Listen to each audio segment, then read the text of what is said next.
All right, chat. Welcome on in. This AI song, you know, I enjoyed it because it was made by friend of the show, Wake Wilder, and it's very funny and good. However, I can't help but be struck by something that I saw from the left's Joe Rogan, Stavi. And god damn, does anybody have the clip?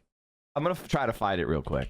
But basically he says, how did fucking computers become the thing and machines became the thing that does art and humans are the ones in fucking Amazon warehouses? How did fucking... No, this is this is shit.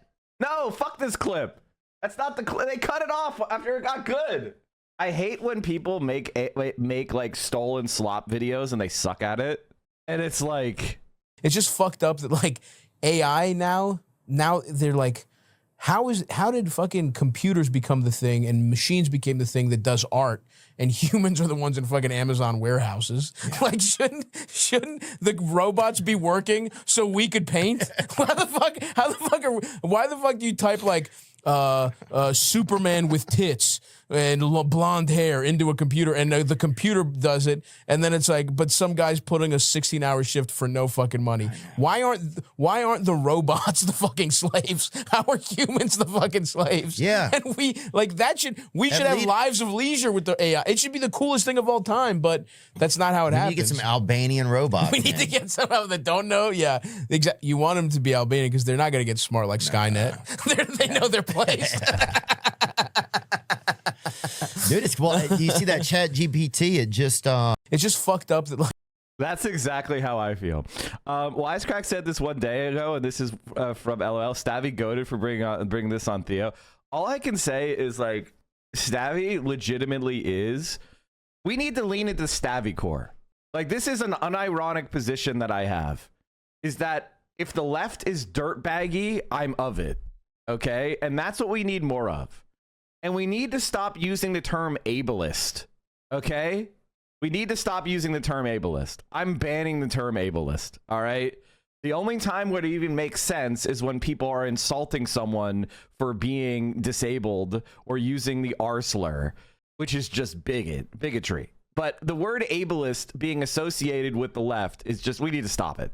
We need to stop it. And here's what I mean. It's like, if you do an activity that a well-adjusted, neurotypical, able-bodied person does, that's not ableist. It's not ableist to clap your hands. It's not ableist to cook yourself a meal. It's not ableist to go pick up your own takeout. It's not ableist to say that people should do those things, okay? That's not ableism, all right? And I think the biggest thing that happened, the Tumblr left did, is they made, like, telling somebody to clean up their room ableist. When it's really just, these are teenagers.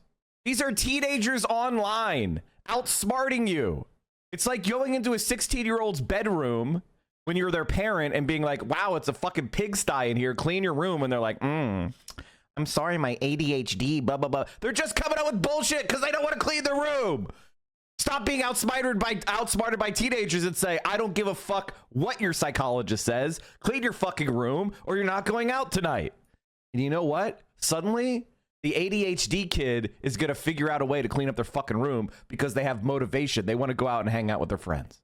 It's the same thing with like, oh, you telling me to read theory or I'm not a real leftist? Okay, ableist. My dyslexia doesn't. Shut the fuck up. Shut the fuck up. Your dyslexia isn't blocking you from reading shit. Shut the fuck up. Get an audiobook. This is... You know, I'm sorry, but this is my most unwoke take, and I'm never, ever going to change on this position. It's literally the CIA playbook. Bring up irrelevant issues as frequently as possible, haggle over precise wordings, advocate caution, be worried about the propriety of any decision. Ugh, fuck these people. Mike from PA never beating the hell. If Helen Keller can write books, what's your fucking excuse? Anyone can make push updates to the Doge website? Oh no. Oh no. These expert left their database open. They should have just done it, man. They should have just done it. Okay, so what are we talking about today? Sorry for ranting. I just wanted to talk about the AI thing. Because I like the AI Wake song. people are like, ew, AI. And you know what? I agree with you, honestly. I really do. It's just, honestly, and I want to say this, I think a lot of people are starting to accept communism again. It's kind of working. It's kind of working. My slow insidious pushing for pro-communism is working. Ethan Klein is right. The specter of communism is working. Speaking of blindness, your op is about to be one. Medical experts are sounding the alarm over fresh evidence that weight loss drugs can seriously damage your eyesight. A new study out of the US suggests that active ingredients in drugs like Ozempic and Mounjaro can cause inflammation and block blood flow to the optic nerve, leading to severe and sometimes permanent blindness. They say more research is needed on the drug's long-term effect. Listen, I don't know if that's true or not, but let me just say this. Being a plump little guy, vindicated once again. And speaking of plump little guys being vindicated once again, the funniest story of all time has hit the internet. And I want to show you this, chat, because sometimes men call me ugly. You know who never has ever called me ugly? Women that I like. That doesn't happen. Only men have tried to call me ugly over the years. It is because you're not a straight woman. You're not a straight woman. I don't care what you think. And you know how I know this is the case? You know how I know this is the case? First of all, there was a big, long time joke in Hassan's community that Bill de Blasio was my, Bill de Blasio was my, like, what's the phrase? Doppelganger. Ex-mayor Bill de Blasio announced his new girlfriend on eve of Valentine's Day, progressive activist Nomiki Konst. Yo, my man! He's married, by the way. Oh, no. So this is his wife, right? He's tall as fuck, though. This is not me, unfortunately. So the talls get graded on a curve, obviously. But Nomiki's got a little bit of a smile there. Mike, I think you look more like Lin-Manuel Miranda. I think I look like a combination of Bill de Blasio and Lin-Manuel Miranda. But that's also because my hair is long. If I cut my hair like this, you would see it. If I cut my hair short, you would see it. So I think his wife announced like a couple years ago that they were going into an open marriage. Like they're not getting a divorce, so they're living together, but they're going to an open marriage. Average open marriage in New York City. I grew up with her like since we were babies. My family and I are in a state of shock. The family group text is fire right now.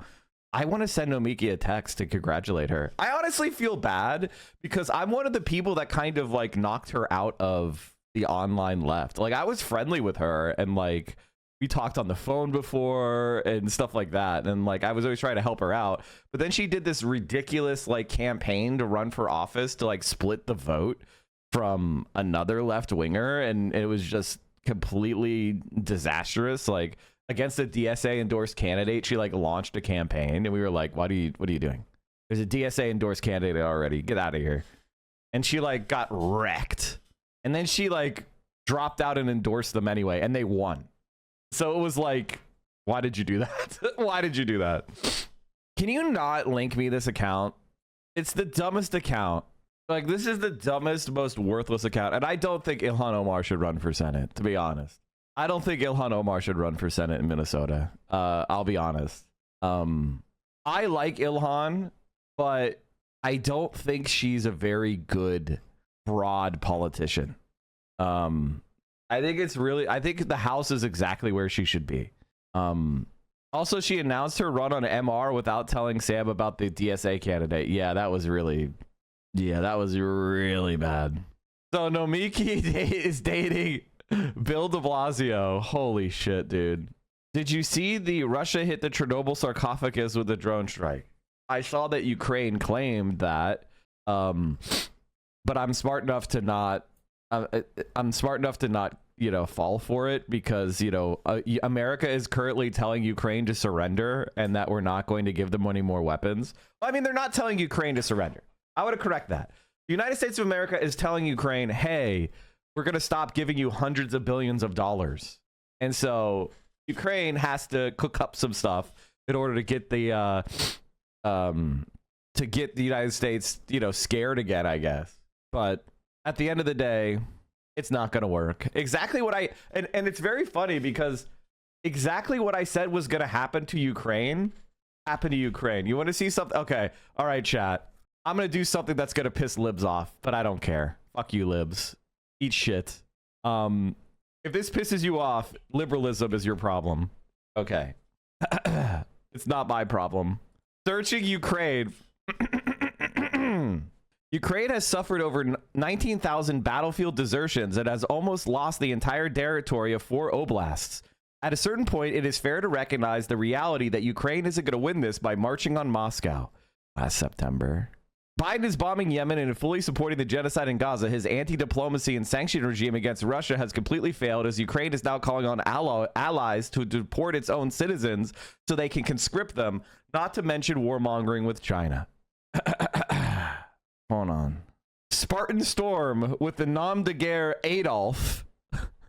The Spartan Storm Brigade, the SS Brigade, led by Adolf and the Ukrainian military. I wonder if Adolf is still around. So the NATO expansionism has failed to create stability in Eastern Europe, but which is further evidence that we need NATO expansionism. Okay, hold on. I would love to see the numbers on how many Ukrainian flags and coconuts were deleted from profiles over the last week. Keep this in mind, chat. Keep this in mind. This is Friday Fun Day, so we're just having fun here. All right, hold on. How long until that Ukraine flag is out of your name?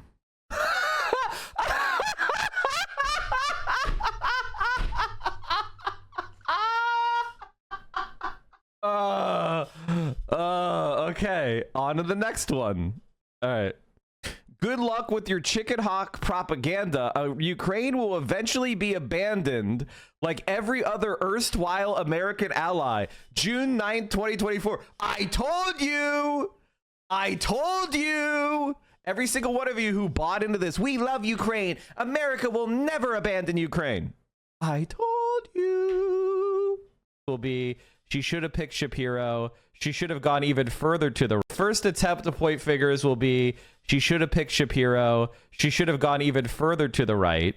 Then as the night kind of goes on and it's a complete and utter blowout and they see how bad the Democrats are doing in the Muslim and Arab counties in Michigan, and it looks like a historic realignment, and Slotkin is fighting for her life, and the Democrats are staring down the barrel at 45 senators instead of 50. Then the reality will start to sink in. And also, this is when all of us will start to feel really bad because Donald Trump will be looking at having a trifecta and the ability to pass whatever bill he wants. And everybody will be screaming about Jill Stein and the libertarian, and it'll be the same old shit. And the reality is, that's the way. Damn, it looked like I knew exactly what was going to happen. Wow. Anyway, going back to my other correct predictions. I kind of want to like flag. Hold on. Flag. All right, hold on. You'll abandon Ukraine after you kill 1 million more conscripts and destroy the economy of the country. I used to post when I was going live. God damn it, dude. Putin is a monster. Putin opposition in most cases are not good either. What people do not get in the West is that Putin put a stop to the oligarch. The same people the media want to sell as a Democrat. Ability to control Russia as their personal property. Yeah, I mean, of course. Of course Putin is bad. But the reason why Putin is popular in Russia, because do you know what Russia was like after the Soviet Union fell? It was one of the worst places on earth. And Putin came in and at least restored some order. The liberals are like, no, we want to go back to the part where Russia was collapsing. We don't like this. Honestly, like, even I don't think Americans really even like, they don't really care what went on. And by the way, Slotkin was fighting for her life, and the Democrats were facing 45 senators, but they did pull out a couple races. They pulled out the race in Michigan. They pulled out the race in what was the other close one? I don't remember. There was another really close one, but it was a complete and utter disaster. All right, let's keep going. What else are we talking about today? Oh yeah, we have the other Ethan Klein, the rape lies debunked by Bad Empanada. We're gonna watch that because every single time Bad Empanada debunks Ethan Klein, we're gonna boost it and we're gonna watch it because this is actually important stuff. All right, like the content nuke is really just a piece of Israeli propaganda, and Ethan Klein has packaged it as a Hassan nuke so that people kind of go, oh, I don't care about drama, and they let it sit there. But it's really just a piece of Zionist propaganda and justification for the war in Gaza. That's all it is. And so we're going to see beyond the so-called interpersonal bullshit that's in it and look at what he's actually saying as far as the number one reason they stopped agreeing with each other is Hassan wouldn't go along with Ethan's pressure to say it was okay. Have you seen this? It's great. Jon Stewart almost sounds like a lefty. No, he doesn't. He sucks. He fucking sucks. Dollars a year on condoms for the Taliban, and you're like, he fucking sucks. I'm anti Jon Stewart. I'm anti Jon Stewart. I'll watch his content, but I'm just anti Jon Stewart. And I think that your ability to understand that Jon Stewart sucks is a key test of your wherewithal, of your discernment. Like, who is he bringing on? Is he bringing me on? Who the fuck is Jen Psaki? Who gives a shit? Less people watch her than me. That's true. Less people watch Jen Psaki than watch Hassan. Is Hassan going on Jon Stewart? Why the fuck is it nonstop shit libs, scumbag Democrats? Because that's what he is. All right. That's who he promotes. He's anti-Bernie, man. Like, I know he tries to steal progressive energy for clout purposes, but he's not on our side, guys. You got to have better discernment. All right. Like, you really do. And I think it's one of those things with a lot of people on the left are so desperate for legitimacy and so desperate to be like told, yeah, their ideas aren't crazy, that anytime some scumbag says it, people pour into their communities and boost them up. And they're not one of us. Okay? He's not one of us. Jon Stewart is so much worse than John Oliver. John Oliver is quadrillion times better than Jon Stewart. It's not even close. It just is what it is. He's at the top of Edgermentum's newest tier list. Fuck Edgermentum. He's another fucking liberal. Like, who gives a fuck? Edgermentum is also not one of us. He's an upper middle class 20-year-old who got on Chapo because he was posting under an avatar that was Silvio Berlusconi. So people in their minds edited his posts into that of a 30-year-old man. Like, people should stop talking about him. The moment he said that Kamala Harris, it wasn't going to be close, and Kamala Harris is going to win, and blah, blah, blah, blah, blah. Like, it was wrong about everything he said. Like, you should just stop. He's a 20-year-old. He has no fucking juice. Shut the fuck up about Edgermentum the liberal. He sucks. He fucking sucks. And he's not even funny. Like, if he was funny, I would let it slide, but he's not funny. So sad Hassan brought him on, to be honest. My little disagree. I mean, it is what it is, right? It is what it is, right? Like, you guys are expecting merit to matter. You guys expect merit to matter. And the answer is it doesn't. It's social climbing. Why do you think people social climb instead of focusing on merit? Because social climbing is what works. Why do you think so many shit movies get made? You don't think there's a ton of talented artists and writers out there that are putting out really thought-provoking content? The reason why shit movies get made is because the people have social connections to the people making decisions on which movies to buy. It's that fucking simple. You live in a nepotism world. That's the truth. So just keep that in mind. So you need to start valuing merit in your own life and stop valuing people that are connected. Morena and Claudia Sheinbaum have kept up Mexico's move to the left. It's not letting me read that. I guess the nation is forcing you to subscribe now, huh? Which is fair. Just found out Louisiana's DOH is ending max vaccination drives. It's about to be World War Z. I mean, it's just, what can he say?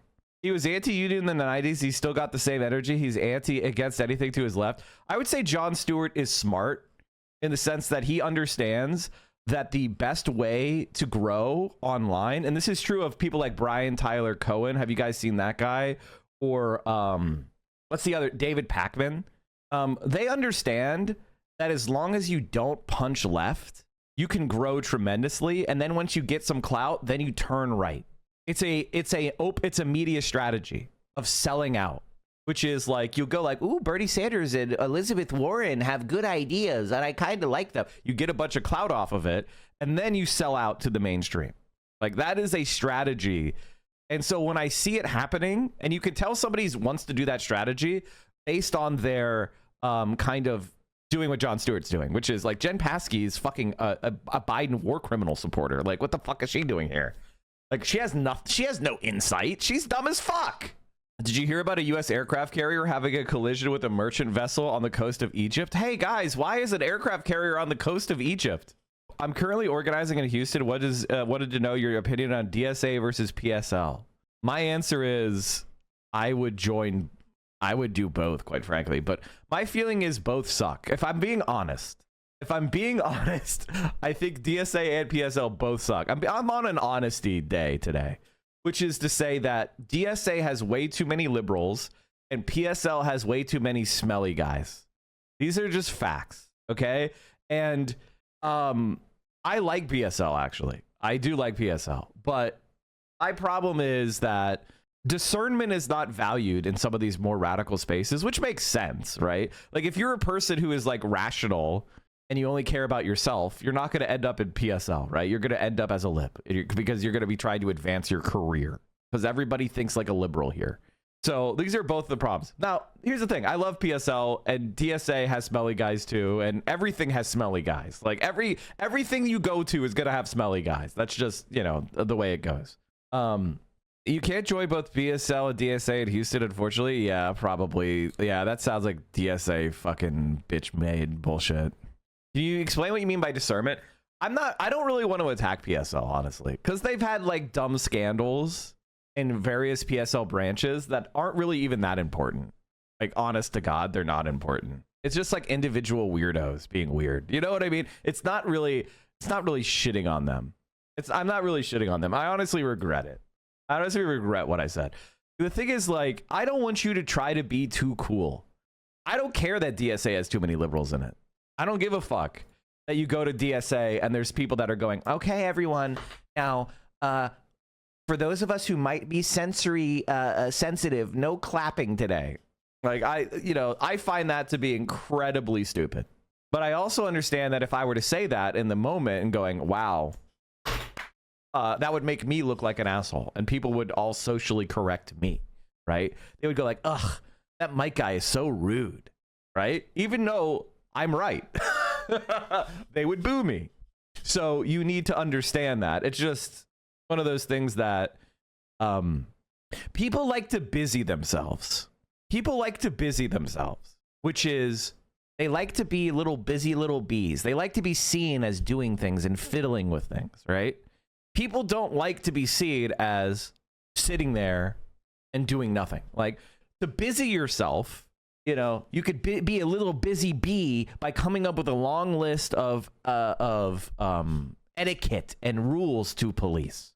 It's a way, it's a shibboleth, right? Do you guys know what a shibboleth is? Why are you against clapping? It's the opposite. I'm pro clapping. Do you guys know what a shibboleth is? A shibboleth is basically something that you do. It's like a secret handshake. You know what I mean? It is a way that you know that another person is authentically part of your group. It's a phrase or an action or a haircut or whatever. Like, you could instantly look at somebody and go, oh, that person is part of my group. And so the like busying yourself with inclusive language policing is a shibboleth. It both serves as a shibboleth and as a virtue signal, in the sense that you're like, oh, I'm a good person. Look how thoughtful I am and empathetic I am. But also, I'm a real leftist because I know what all this shit is. Therefore, I should have a position of authority and a position over you. Like, you don't know all the little signifiers of radical liberalism.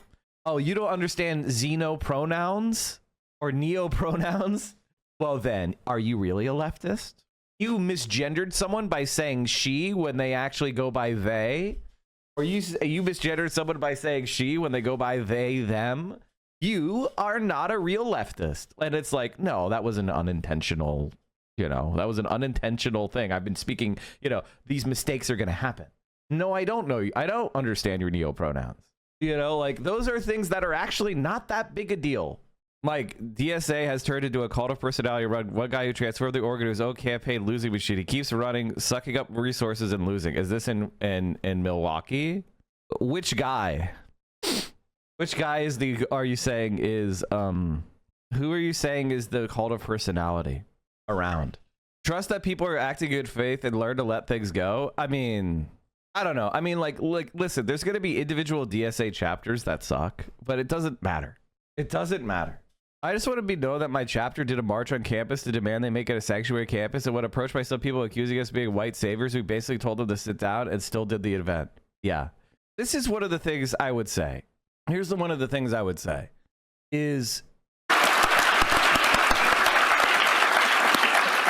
just want to add that thank you, and it's an immense honor to be here, including definitely with Dr. West, who is an influence on me. And one of the major reasons that he's an influence on me is because of that synthesis and the ability to hold multiple truths, that we have to have some sense of a capacity here to do something with democracy, and then also not lie and deceive ourselves about what we are and what capitalism is and what empire is. I came across a speech fragment from Martin Luther King Jr. recently, which I played on my show, and I don't know where or the title of the speech, but I thought it was so important because we've put a lot of work, and we still have to put work into reminding everybody that the man was on the left. He wasn't a guy who came out once a year and said everybody should treat each other nicely. He was a serious... But the other thing that I loved about this speech, which was he talked about the fallacy that certain Christians misunderstood love as a ceding of power, and then Nietzsche came along and rejected Christian morality because he thought it was denying someone's vitality, the will to power in a healthy sense. And he said, love without power is sentimental and anemic, and power without love is abusive and corrosive. I'm paraphrasing. And that was when I saw it, I thought, well, here, okay, we know the left-wing Dr. King. Well, here's the Machiavellian Dr. King, and I love it. I want the left to have Machiavelli so that we can have the strategy, the ruthlessness, the clarity to actually win these battles and be ruthless with institutions. And then I want us to learn how to be really kind to each other, welcoming of a broad set, and actually have a movement that has the capacity to do that. That's why the cancel stuff is relevant, that Katie brought up, because it's a stand-in for this eliminationism of other humans, which is neoliberalism enacted. And it's also a contradiction from when we get utopian. It's beautiful. We're the people who sit around and we say, why don't we have a world where there's no prisons? Okay. That's a radical fucking statement. That's a real thing, and we should take it seriously. But then, on the other hand, oh, well, these people could never be part of our coalition because they made a mistake or said something. Like, it's a contradiction in what we're enacting. So, exactly. What I get that I hope is in the realm of answering your question. This is also why I, and this is my most Mike from PA take. This is also why I love veterans. I love active duty personnel. I love veterans. I want as many of them to join our movement as possible. Not to make their enacting of empire abroad is okay. It's because they have military skills. They have broader prestige in society. You may not agree with the way that we hump the flag or salute our troops. You may think it's funny and loser shit, and it is. But there has never been a left-wing movement that won anything without having a significant fraction of the military. Why did the Russian Revolution work? Because they had military members who were what? Conscripts, who were rebelling against the draft, rebelling against World War I. Peace, land, bread. That was the Soviet chant. Peace, land, bread. That's what they said. Very simple. Similarly, you know, this very performative shit. This is one of the differences I have with Bad Empanada. You know, Bad Empanada lives in Argentina, and he's talking about America in a acerbic way, and he's attacking America's empire. And I get it. Makes sense to me. But if you're an American, copying what Bad Empanada is saying about veterans is dumb as fuck. And this is one of the big red flags for the American left, by the way. The fact that we don't have a large core of veterans who are proudly veteran leftists, veterans who are on the left. We need more of those people. That's a sign of victory is approaching. The fact that the right has such a huge advantage talking to veterans is a huge fucking L. Just recently, it was South Korea. Those that have finished their service came together to talk down the armed forces blocking the parliament building. They didn't just talk them down. They beat them up. They physically confronted the coup guys in the fucking hallway of the Capitol building, and they physically stopped them. Could your left-wing group do that? Would you be able to stand in front of the Green Berets and stop them from doing shit? Something to think about. Moving beyond the era of protest. And what I mean by that is protesting in the street is great, but you have to understand that it's a media play. It's for attention. It's for media attention. And at a certain point, you know, you're not really engaging with politics in a serious way by just holding up a sign. I think a lot of people think protests have always existed, and the answer is they haven't. Protests rose with mass media. Prior to mass media, do you know what people would do? They would do revolts. You know, instead of a bunch of people getting together and holding signs and shaking them in the town square, what they would do is they would go and they would grab the officials in their charge of the region they're in, and they would hold them hostage, and they would make demands. And like, this is just factual history, but people don't learn this shit. You're taught this kind of baby media bullshit. And then, you know, you're taught sort of like beliefs that are standalone liberal beliefs. And they don't actually anchor themselves in an understanding of power. Do you think it would make sense to create an organization of leftist military vets? Yes. The goal of protests originally was to be a non-violent revolt. I disagree with you framing it, but you have the here a bit, but the idea of protesting without demands is absolutely counterproductive to change. I think this is a fine reply, by the way.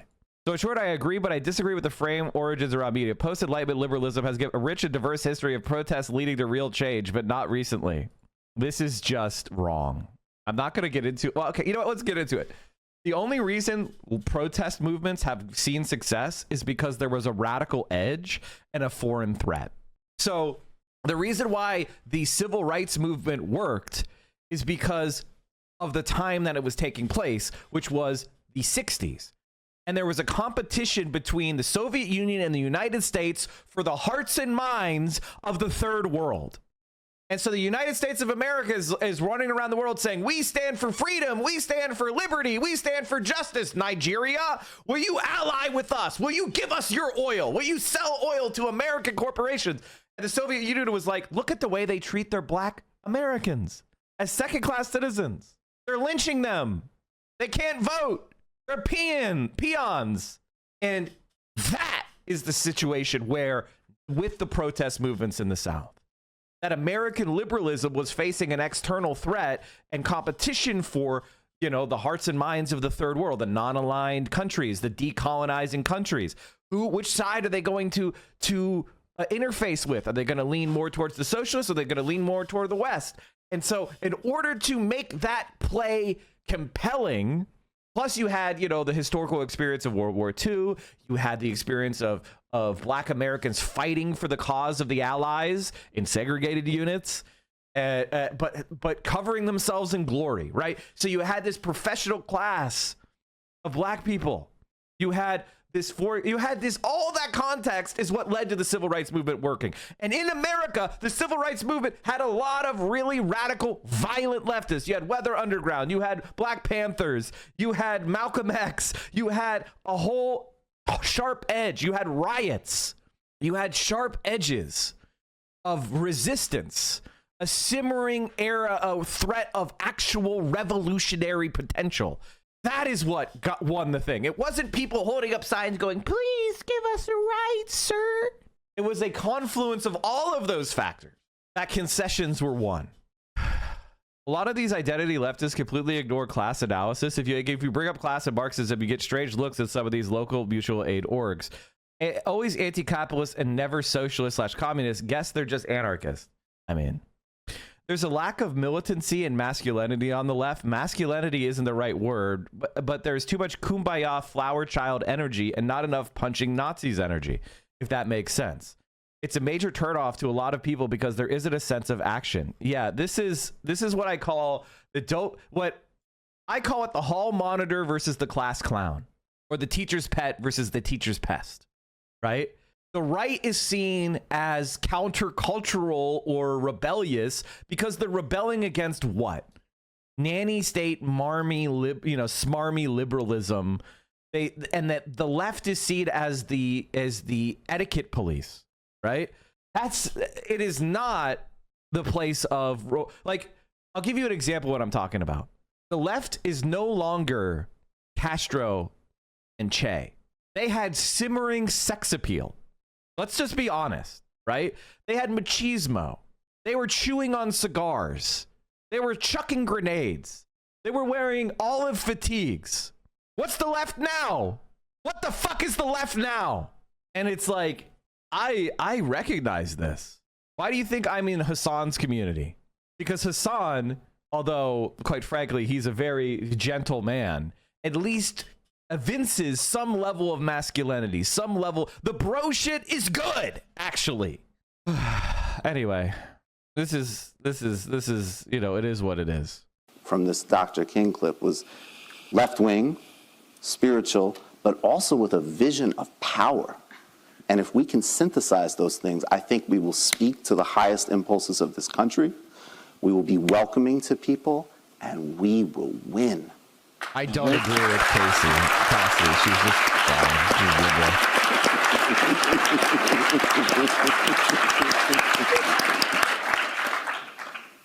Know when to hold them, when to fold them. I know you got more questions on there. I fully agree. I think Michael Brooks dying was legitimately damaging, like, to the world. I hate to like pump up how important us media people are, but unfortunately we are important. I don't think of myself as that important, and I know Hassan doesn't think of himself as that important, but the reality is we are, which is very sad. I gifted some subs in honor of my 1 year subversary. Thank you so much. Sorry if I didn't notice. Macbethel, thank you so much for gifting subs and resubbing. Appreciate you. Thank you for the 5. And thank you everybody for resubbing. Did you get Matt Christman's book yet? I did order it. Let me see if I have it. How did it come? Did it come in the mail or was it a package? I ordered a signed one. Skitter Principle, thanks for the 5 tier 1s. Here is the way that the left should work. The left should be utterly ruthless towards its enemies. And it should be incredibly welcoming to anybody who is curious and interested. You guys are educators in an educationalist, anti-learning environment. I know, it's very sad. As a collective, I feel you and the other leftists on Twitch and BreadTube have managed to do it. I think YouTube actually sucks, to be honest. I think the leftists on YouTube are a joke, to be honest.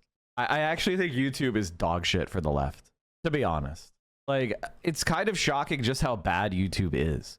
And a lot of the BreadTubers are, quite frankly, have zero leadership potential. And I say that not out of dislike. I like them, but like, I look at somebody like ContraPoints or PhilosophyTube, and I'm just like, they squandered that shit. They really turned inward and liberalized themselves. And there's nothing that's ever gonna make me become a liberal. Ever. You could give me millions upon millions of dollars and I'm not gonna change at all. You know how awesome that is? Do you know how awesome it is to know that they could never make you sell out? It's very freeing. It's very relaxing to be me. Because I don't have that disgusting hunger for money. I generally think Brooks was assassinated. His opposition understood his reports after his press. I don't know about that. I think that he was sitting in a chair for too long and random chance struck. PhilosophyTube was featured in a role in House of Dragon. They're winning, just not how we want. Oh yeah, they're personally winning as a liberal. Everyone's got a price if the conditions are right for it. Not me. It would be a different thing. You can't buy me out. You'd have to do something else. YT is good for China, though. There are a bunch of Chinese propaganda pretending to be invest bros. All they talk about is show China is great and that you should invest in gold. Yeah, I know. That's another thing. Like, there is not a legitimately good appreciation of the Chinese system on YouTube either. There's like nobody who can like make an argument from a left-wing perspective in favor of China, because there's very few people who, like, most people in America are just anti-Chinese racists. And this includes left-wingers, right? Like, most American leftists just point blank refuse to consider anything about China. from an honest perspective. They just literally can't. In their mind, China equals North Korea. And so, I mean, anytime you say anything positive about China, the cope that you get is insane. All right, let's watch something else that's funny and interesting. Look at this. This is really insane. I wanted to show you this because I don't want you guys to think I'm saying abandon trans people or anything like that. I'm actually saying the contrary. It's just the reason. Do you guys understand why trans issues were the issues that were constantly brought up? Do you understand why people were constantly talking about trans people? Because it allowed you to pantomime as being radical without talking about class consciousness, without talking about class antagonism. It allows you to pantomime as a radical, to put on radical progressive posturing while not actually engaging in any kind of radical behavior. And so a lot of people were able to get a lot of clout and attention as progressives because of the trans issue. They didn't actually have a radical critique of anything, really. It was just the most corporate friendly progressivism. That was the, post 2016 era progressivism, right? And and the reason why leftists leaned into it is because it did create a popular front, right? It was something liberals and leftists could talk about that didn't actually, it was a discussion of their agreement. But now the right wing has seen that and they've made a counterplay. The right wing has said, oh, you know what unites the left wing faction? Transgenderism. Let's go after transgenderism. Let's make transgenderism a controversy. Let's make liberals have to fight to defend that position electorally. And you know what liberals do when they have to fight the right wing? They surrender. And so the transgender issue has now fallen away. Why? Because liberals do not fight the right. And so as soon as the right wing said, hey, you're going to have to fight and educate your base, and you're going to have to stand up for trans people, you're going to actually have to confront the right, you're actually going to have to argue your case, they have done the opposite. They have fled the field. And so now everybody who is out there talking about trans rights, you're caught out. Trans people are caught out. Trans liberals most of all. And what are trans liberals doing? There's this one account called Stacy K. I think it may be the worst account on Twitter, like one of the most aggravating, worthless sacks of shit. An upper middle class bourgeois liberal trans woman. And her solution is, yeah, liberals sell out. I could pass. So go ahead, do anti-trans shit. It's so unbelievably disgusting. I can't even.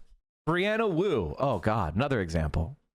R-tubs. We don't use that. I'm not trying to police you too much. It's just we don't use that slur because it's just, honestly it's just distracting among everything. This video presents a summary of key. Oh God, this is so long, guys. But liberals haven't been actively fighting against anything recently because they don't believe in anything. You have to understand something. The politics that a lot of you came aware in, it was an aberration. The reason why trans issues and immigrant issues and all this stuff was ever being brought up was because it was a way of trying to obscure the differences between the Bernie Sanders coalition and the rest of liberalism. They wanted you to talk about all this shit because they didn't want to talk about class. They didn't want to talk about the rich. They didn't want to talk about Wall Street. So they brought up all this stuff as a way of obscuring. They wanted to make radical liberalism like, oh, you want to vote for Bernie Sanders, but he's a white man. Just vote for Kamala Harris. She's a black woman and she's just as left-wing as Bernie Sanders. That was literally the argument in 2018. But this is freeing. This is good. The liberals are miscalculating. I think that the next 4 years is the best opportunity the left is ever going to have for the rest of my life. As long as the left doesn't capitulate and turn itself into the fucking vote blue no matter who cucks that they just did for 8 fucking years. If the left actually says, fuck liberals, fuck the Democratic Party, let's go for it, baby. If we stop chasing after dog catcher and actually grasp at the brass ring of true power in this country, we might have a fucking chance. I'm so tired of leftists being like, try to be your local comptroller. That'll change everything. No, it won't. No, it fucking won't. I'm not saying don't run for comptroller. I'm just saying you're going to win comptroller and then you're going to find out that that's not the source of power. as the. Well, I'm going to focus on that word vulnerable. And that is the fetish of liberals and people. They fetishize vulnerability. They reify it and they make it seem like, oh, we're helping the vulnerable. We are vulnerable. We can save people. No, a real working class movement emphasizes strength. And I'm so fucking sick of the vulnerability fetish. Oh my God, we're all so need. No, that's not leftist politics. That's liberal politics. If you fetishize vulnerability, that's liberal politics. Yes, we need to protect the health of all Americans because, and I don't know about Canada, but Americans are abused by big food and big ag. This country is sick. RFK Jr., like as crazy as it is, he realizes that it's industrial agriculture that's made people so sick. But the thing is that to fight against it is not to emphasize our vulnerability, but to emphasize the strength in numbers that can actually make a change in the organization of big ag. It feels so desperate when we're all alone. That's what liberals want you to feel. Liberals want you to feel doomer. That's why I think being doomer is a sign of your own liberalism. I have never felt doomer. I just don't feel doomer. If you feel doomer, you are weak. You are pathetic. Like you personally. Because think about what feeling doomer means. It means that you lack the imagination and you lack the will and you're frightened. Those are all flaws of you, not us. That's you. You lack the imagination. You're frightened. You're impotent. That's nobody else but yourself. So kill the liberal in your mind and stand up. What are you so scared of? Dying? Like, what are you so scared of? These ideas or trying to round up a group of people and make... Yeah, bro, environmental collapse is terrifying. You know what's terrifying? You know what's terrifying? Something that you can't understand. Something that you didn't see coming. Something that you can't beat. Environmental collapse is terrifying. There's nothing terrifying about it. It is about engineering. It is about social control. It is about power. We understand how to save the planet already. We already know how to do it. What's terrifying is people are terrified about doing this stuff. It's like saying tying my shoes is terrifying. Why? You know how to tie it. Grab one string, grab the other. Start tying the shoe. Stop whining about how it's so scary. That's the type of shit I'm talking about. There's no shame in being afraid. There's no shame in feeling emotions. The shame is in allowing them to control you. That is having emotions and allowing them to tell you that you are powerless. That's shameful. Being scared is not shameful. Being depressed is not shameful. Being lonely is not shameful. What is shameful is allowing those feelings to paralyze you from your will, what you desire to do. That's the shameful part. Being scared of the roller coaster, not shameful. Refusing to go on because of that fear, even though you want to, that is the shameful thing. I actually think that's a really good question. Like, if you're with a group of people, Ajak with the 100 gifted holy shit. If you know something is safe, if you know something is vetted, but it's going to cause you to have some sort of feel a certain type of way that may be uncomfortable, and you opt out, that is a personal flaw. Hey, Jack, thank you for the 100 tier 1 subs, man. You are the best. Mike, what was it? Okay, what was it? I'm a materialist, so I realize doomerism is an epiphenomenon of underlying material conditions and the political reality. So that kind of stuff starts disappearing when we build real power and offer them real alternatives. Insulting them isn't going to work, just like Dems insulting non-voters. No. I'm not just... You're right, by the way. I agree with you. But I'm changing the material realities, which you don't understand. Which your materialism is a little shallow because you don't understand that a socially unacceptable opinion is changing material realities. Social norms change material realities. And I'll tell you because why? Because other people will start telling you to stop it, right? Like I'll give you an example. If it's a social norm to take a shit in the middle of the street, more people are going to take a shit in the middle of the street, which leads to the material realities of sewage, human sewage and waste on the streets that allows a buildup of vermin, that allows a buildup of disease, that causes a social condition, right? But if anytime someone tries to take a shit in the middle of the street, everybody's yelling at them, they get arrested, somebody comes and cleans it up, less people are going to take a shit in the street. Just the social conditioning around a specific action changes material conditions. So I think of doomerism as the political equivalent of taking a shit in the middle of the street. It accomplishes nothing. It's entirely comes from somebody from within one person, and it causes a mess for everybody else to clean up. If you have to take a shit, go to the toilet. If you're feeling doomer, go get to work. That's the type of thing I'm trying to create. I'm trying to create a social milieu among the left wingers to say, if you feel doomer, that's a sign you need to get to work. You're feeling a little too lazy. You're not engaged enough. That's what. So does that analogy make sense? Like you're saying, like, oh, I'm not yelling at doomers to tell them they suck as they're a bad person. I'm telling them that doomerism is a sign that they need to get to work. Doomerism is taking a shit in the middle of the street, and just cut that out. That's what I'm saying. The one thing I'm scared of is dying too soon and leaving my son behind, not ready to face the world. It weighs on me constantly. How do you ever prepare a kid for this world? Well, instead of worrying about preparing your kid for the world, prepare your kid for the world. Teach them a skill. Spend time with them. Go play catch. Teach them to play an instrument. Take them to a museum. Share them your favorite book or movie. Teach them something about life. How to change oil. Do something with your child that will make them a slightly better person than they were the day before. Every time you feel that anxiety in you about your son, go do something with your son. Drop what you're doing and go do something with your son. As an accelerationist, being doomer is pretty sweet. I don't have to do anything. You're not an accelerationist unless you're accelerating. All right, how are you accelerating? Sitting on your ass is not accelerating. I have an EV. I don't need to change oil. Rotate your tires. Anyway, but I get, by the way, that materialist chatter, really good comment. See, that's called a good comment, chat. Intelligent, tried to teach us a vocab word and of epiphenomenon, and also critiqued me, but in an intelligent way, which is like, Mike, you're just doing voter shaming. And the answer is I'm not, but I get what you're saying, and that helps me refine my argument. Good chat, man. I appreciate you. I disagree with what I was doing is voter shaming. I'm just telling people I'm trying to create a social milieu. And by the way, voter shaming is actually in the interest of liberals. This is what you're not understanding. It actually is materialist.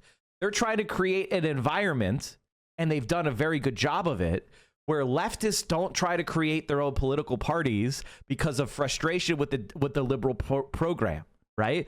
They created Vote Blue No Matter Who as a social belief to enforce compliance with liberal status quo. Oh, you don't want to vote for the Democrats? You're causing all damage. You're to blame now. It is purposeful. Now, it doesn't work always, but it does help liberal parties succeed in marginal situation where they might have otherwise failed. It's not a catch-all. It's not going to succeed. And the reason why I push back against Vote Blue No Matter Who is not because it's not effective. It's because it's an effective counter to me, which is, I don't want you to vote blue no matter who. I want you to exercise power and influence over the Democratic Party. And if you just vote blue no matter who, if you can be ignored and you're going to show up anyway, then you have no power and no leverage. I want us to have leverage so the Democratic Party moves to the left. So I'm anti-blue no matter who. Their thing is not irrational. It's rational for their position, which is to convince leftists to just vote Democrat no matter what the Democrats say or do. That's rational for a Democrat. That's rational for the person getting the vote. Anyway, really good comment because it's very thought-provoking and challenging, and it made me better. So thank you for that comment. That's why I like people disagreeing with me. When you can disagree with me intelligently, it makes the stream better. Thank you for being an intelligent chatter. Would an accelerationist be like burning tires? I can't tell you what an accelerationist would be doing because I'll go to prison. Unfortunately, I can't tell you, but let's just say, look at the history of Luigi's in Italy. Vote blue no matter who was a tool used after 2016 to unseat Republicans in red states. Idiot liberals on Twitter turned it into something that is devoid of thought or logic, and the Dems bought it. Of course. My wife doesn't understand how I stay optimistic. She gets doomer at times, but I'm the one going to DSA meetings, knocking on doors for socialist candidates, and going to protests. So I see how possible real change is. It really does help if you actually go do some work if you're feeling doomer. Mike's right. Not only that, there is no better feeling on this world than the ecstasy of solidarity. There's one thing that'll bring a tear to my eye. It's solidarity. Nothing is like it. When you can finally connect with other people beyond the things that divide us, that is the spirituality of leftism. That is the feeling that a lot of people get in church, right? Why do people go to church? You may ask yourself, if you're not religious, you might go like, why do people go to church? Because they go and they have a communal experience of love. The best communal experience of love is accomplishing something in solidarity with others. That is far better than worshiping some guy who died thousands of years ago and set up a little cult. That's why I love you've been playing the International every day. The point of that song is to show you that the people of China, there's a lot of flaws with the Chinese government, but the people of China, you want doomer? Go to China in the 1920s. That's fucking doomer, okay? I don't think Americans really even get it. Like, that's the thing they don't understand. Go to China in the 1920s. That's fucking doomer. The best communal experience of love is gifting subs and subscribing to the Central Committee at Tier 1, Tier 2, or Tier 3. No, that's not true. A lot of Matt Crispin's Cushcast talk about the exact feeling. The next leftist movement requires a spiritual connection of humanity. I'm not as fixated on the spiritual aspects of experience like Matt Crispin is. That's kind of, I'm more, I appreciate it, but it's sort of like how I appreciate music. I like music, but let's just say I'm more of the cogs and gears type. Live with them. We have people, they love micro and niche projects. And this is what's just making me so depressed about left liberal politics right now, is that this fetishism for vulnerability. The book that I wrote about trauma is going to come out with this much more clearly articulated, but the very notion of political subjectivity has to change in order for us to be able to build anything that looks like a revolution. Because if you're going to be fetishizing each other's vulnerabilities and demanding recognition from each other all the time so that you become mutual etiquette police, you will never, ever change a goddamn thing. You have no idea how powerful capital is. And if you're going to be like, well, asking for recognition because you're vulnerable, you are fucked. And they fucked you already, and you're fucked. About the creation of any kind of strength or autonomy or agency through solidarity, that has to be remade. And you know what? I'm not optimistic for this generation, your generation, or the next. They were fucked by coronavirus. Like, how are we going to actually produce a kind of comity of people who find strength and ambition together, a collective ambition to change the world, rather than individualized grievances that collect as a set of grievances for which we demand recognition? Vulnerability was actually the word that was the critical word here. Very well said. You articulated kind of my gripe with this phenomenon way better than I could have, because I remember sometimes arguing with leftists on what I thought would be common sense ideas. Like, for example, it's like open borders in a global capitalist economy is a very stupid idea. And it would be a kind of a wet dream to people who would want to exploit cheap legal migrant labor. And then they were saying, no, the idea of an illegal itself is a fascist concept. And I was thinking about, like, okay, even if you believe that one day in hypothetical communist world, you want to get rid of borders and nations, okay, whatever.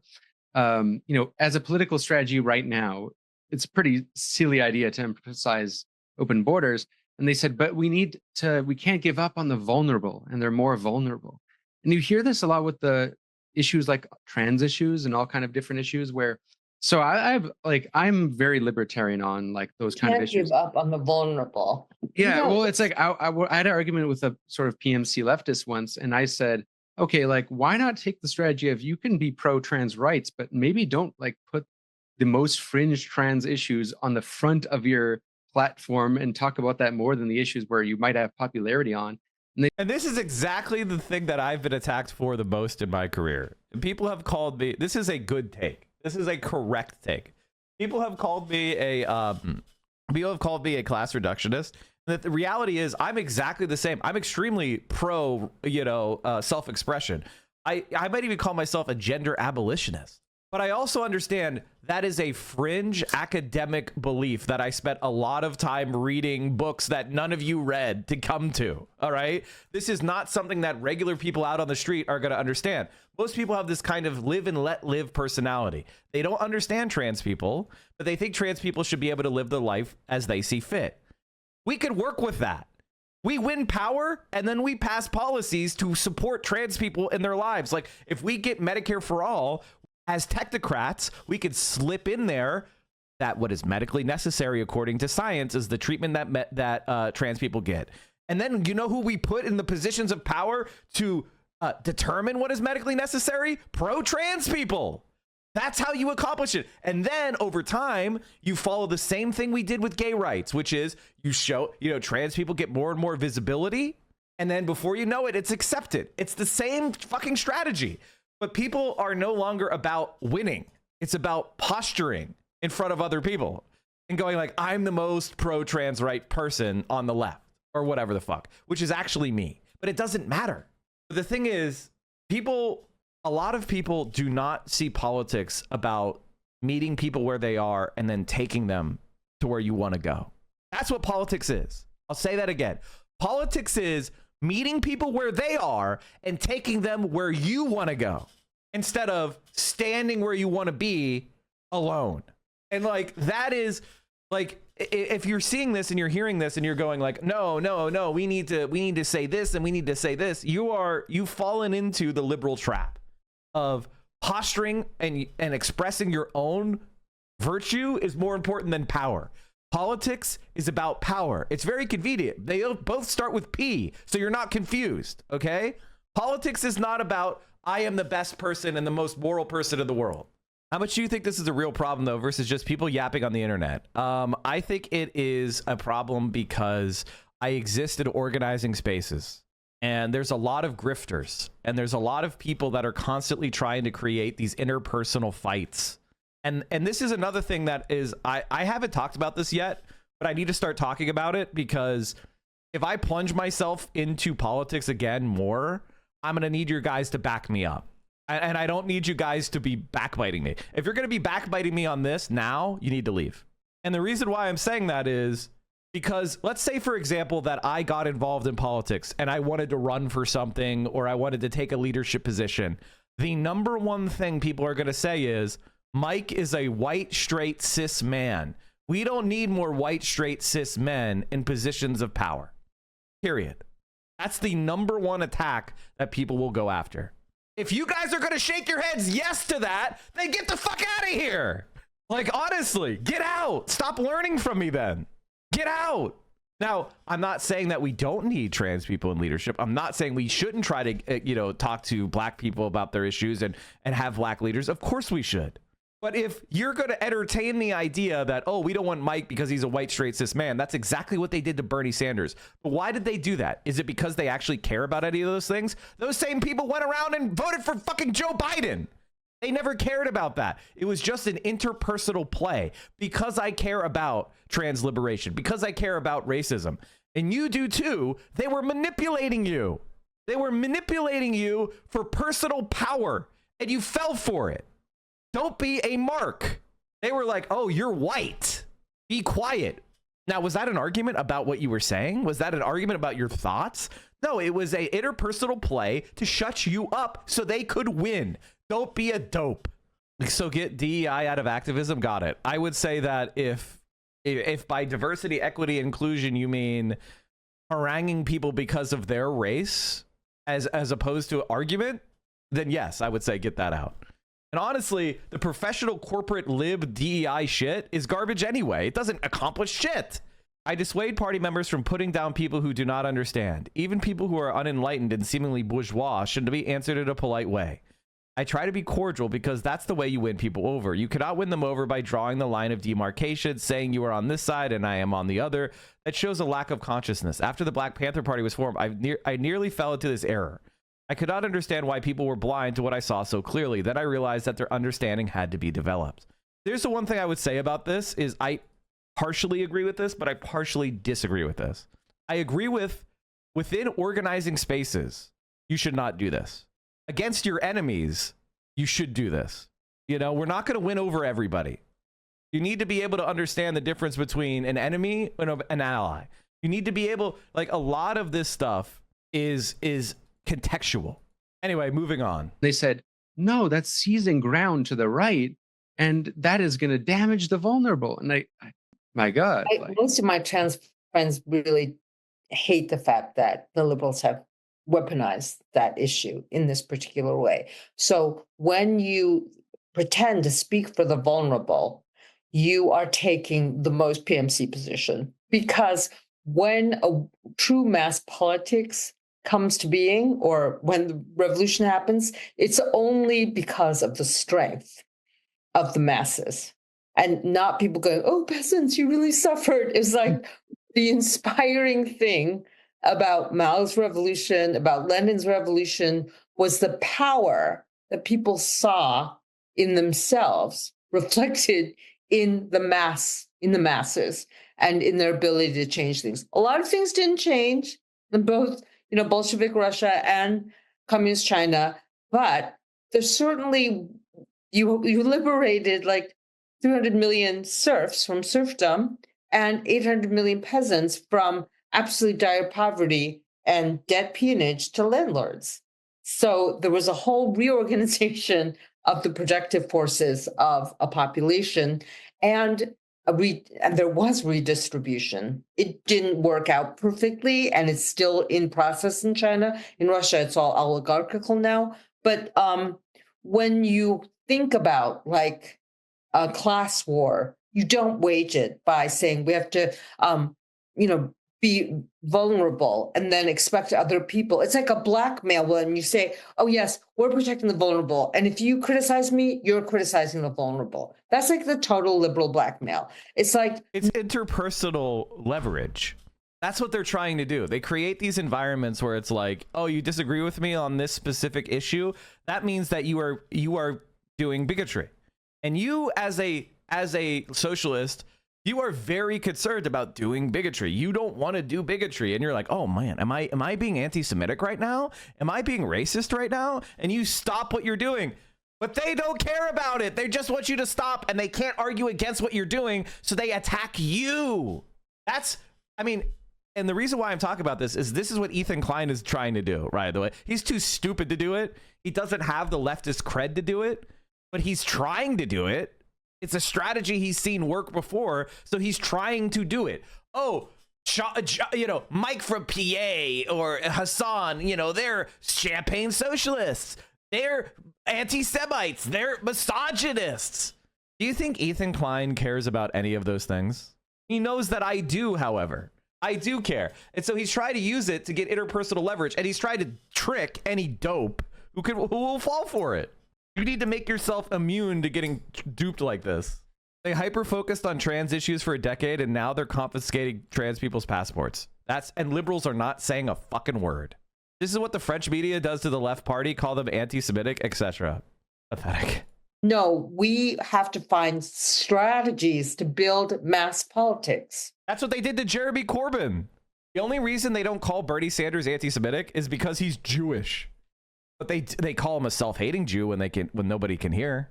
Putting strength on strength. And what you were saying about common sense is that PMC vanguardists hate common sense. They hate it. They love this word, heteronormativity. They hate heteronormativity.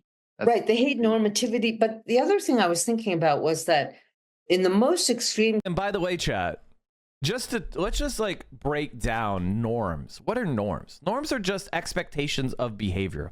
They're cultural folkways. They are the ways that you expect. Like a norm, for example, is wearing clothes. Wearing clothes is not like human beings are not born clothed. There's a large cultural and productive effort going to giving you clothes. And the shapes and the designs of those clothes are also norms, right? Hairstyle, all sorts of things that we do are just social rules we invented. When you're attacking those norms, you have to say like, okay, this social rule has negative utility. In cases, they want to punish you for apperceptive responses, like stimuli responses. They want to, this is why it is an etiquette straitjacket, is that they want you to feel completely inhibited when dealing with other people for fear of offending them. It's really, truly horrifying. Yeah. Because we live in such antisocial times already.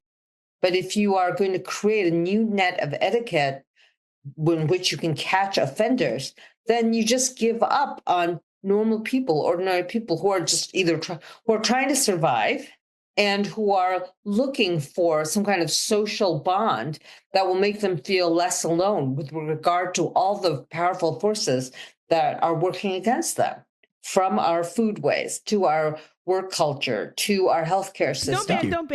Does that tie into academic anti-elitism a little bit? Because what I find interesting is in academia, it's filled with a lot of people who are against stuff like standards, education standards, or teaching aspects of history because they might be offensive to the vulnerable, as if Black people are so not intelligent that they would can't look at a Jefferson statue without being traumatized. It's so infantilizing and almost kind of more racist sometimes than what they criticize. The thing that I was looking at when I wrote American Idol was that there's kind of anti-canon animus in the academy, like we have to destroy the traditions, we can't look at the Enlightenment, we can't read the classics because we can only read like what's popular and edgy as part of our political expression. Is that when you looked at the emancipation of the African Americans and the establishment of African American schools, there was a real bifurcation where Booker T. Washington wanted people to have vocational training, but people like W.E.B. Du Bois and other, we'd say like bourgeois elite African Americans, they wanted training in the classics, and they wanted like classical humanities education along with scientific, speculative, thematic education for African Americans, and not just applied like what we'd have today, like computer science is supposed to just get you that job, or business. Like the aspirations that the PMC elites thought people wanted was just like things that were quote unquote relatable. That was not a grassroots aspiration. That was something that came up with the rise of this is how the right wing wins, by the way. This is how the right wing wins. The right wing wins because a lot of the left, at least in America today, and I saw the clip of Mike calling up the attorney, LMFAO. Yeah, I know. Of course I did. Of course I did. And is Ethan Klein still talking about his housekeeper, or did he stop talking about his housekeeper? Did it work? Did it work, chat? And this is one of the things is regular people want their lives to get better, and they will be loyal to you for the rest of your life if you make their life better and they know you made it happen. That's why so many people adored FDR. For 50 fucking years, people had portraits of FDR in their house because why? FDR gave them that fucking house they're living in, and they never forgot. He scrubbed the VODs of all mention of that and removed ExpressVPN from his nuke video. He scrubbed his podcast episode where he defamed Hassan and his mom. Who do you think's winning, chat? Who do you think winning? Who's winning right now, do you think? Starter home. I'm gonna give you guys an example of a thing that is why people in our generation are pissed. It's the concept of a starter home. You guys know what that is? Maybe you guys are too young and it's been so long since people did this that you don't even know. Do you guys know what a starter home is? Basically, the way it used to work is you would live with your parents, you would get a job or go to college, and then you got out of college, right? And 2 or 3 years after getting out of college, you would have enough money for a down payment and you would buy yourself a nice 3-bedroom house. You would find your partner, and you would get married, and you would buy your first house, which is like a 3-bedroom, 1 and 1/2 bath house, aka a starter home, right? And you would live with your spouse in that starter home. You would have your first child, maybe 2, and you would live there for 10, 15 years, and then you would sell that house, and then you would get your dream home. and your family would grow up, and you would have your dream home, and you'd live in your dream home until your kids all grew up, left the house, and then you would sell that. You would sell your house, and then you would move into, you know, a retirement community. Like this is the boomer path, right? Starter home, dream home, retirement community, right? Now, no one is buying a starter home because a 3-bedroom house is $1 million fucking dollars. And this is exactly the situation we're finding ourselves in. It's like regular people, we're not talking about this. And we should be. We should be. You deserve to own your own home. You deserve to control your own home. You shouldn't be beholden to a fucking landlord. Homes are disappearing from the United States. In the early 1980s, as many as 40% of the new homes built were considered entry-level. By 2023, just 9% fit the criteria. Give it another 20 years and literally no young person will be able to afford to purchase a home, period. Meanwhile, a slowdown is mounting in the home building industry, which could contribute to the ongoing decline of the starter home. Both housing starts and... So housing prices are higher than ever, and we're having a slowdown in housing construction? Yo, Yimbies! What happened? Building permits, which are an indicator of future construction, have slowed down this fall, and it's not just seasonal. There are over 3 million potential first-time home buyers in the country. They're up against high home prices that keep rising. What you're starting to see are mini price bubblets in markets that are an hour, 2 to 3 hours from major metropolitan cities. It is such an unusual market because we have an all-time low of first-time home buyers, but an all-time high of all cash buyers. So where did all the starter homes go? Yeah, the all cash buyers are boomers! Boomers that bought their house for $40,000 and it's now worth $500,000. So they sell their old first house and they go, well, I got $500,000. I guess I'll put it all cash towards the new house. And it's also BlackRock as well. You're right. It is also investors. A starter home is typically modest in size and price. It's the most affordable home in any market. If you're in the Midwest, maybe it's in the $100,000 range. If you're in California, a starter home might be in the $400,000 range. To me, a starter home used to be a smaller condo, a smaller space, and someone would upgrade. Maybe after 5 years as they get married or have a family and want to move. But now we're actually seeing that most people are buying their first home as a single family residence and really planning on staying in place. America's home builders are making fewer of these kinds of units. If you look at the number of single-family starter homes, those defined as being 1,400 square feet or smaller, we used to supply anywhere between 400 and 500,000 units a year. Over the past decade, builders have put up less than 100,000 homes each year. Really, by far, the number one reason is the increasing difficulty that many builders have in dealing with zoning regulations. Zoning laws are set at the local level. The answer, this is wrong. The reality is it's about making money. You make more money on the larger shit.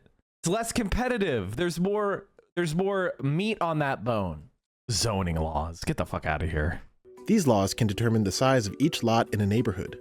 They can also specify how far a structure is set back from the property line, how tall it is, or how many units are on site.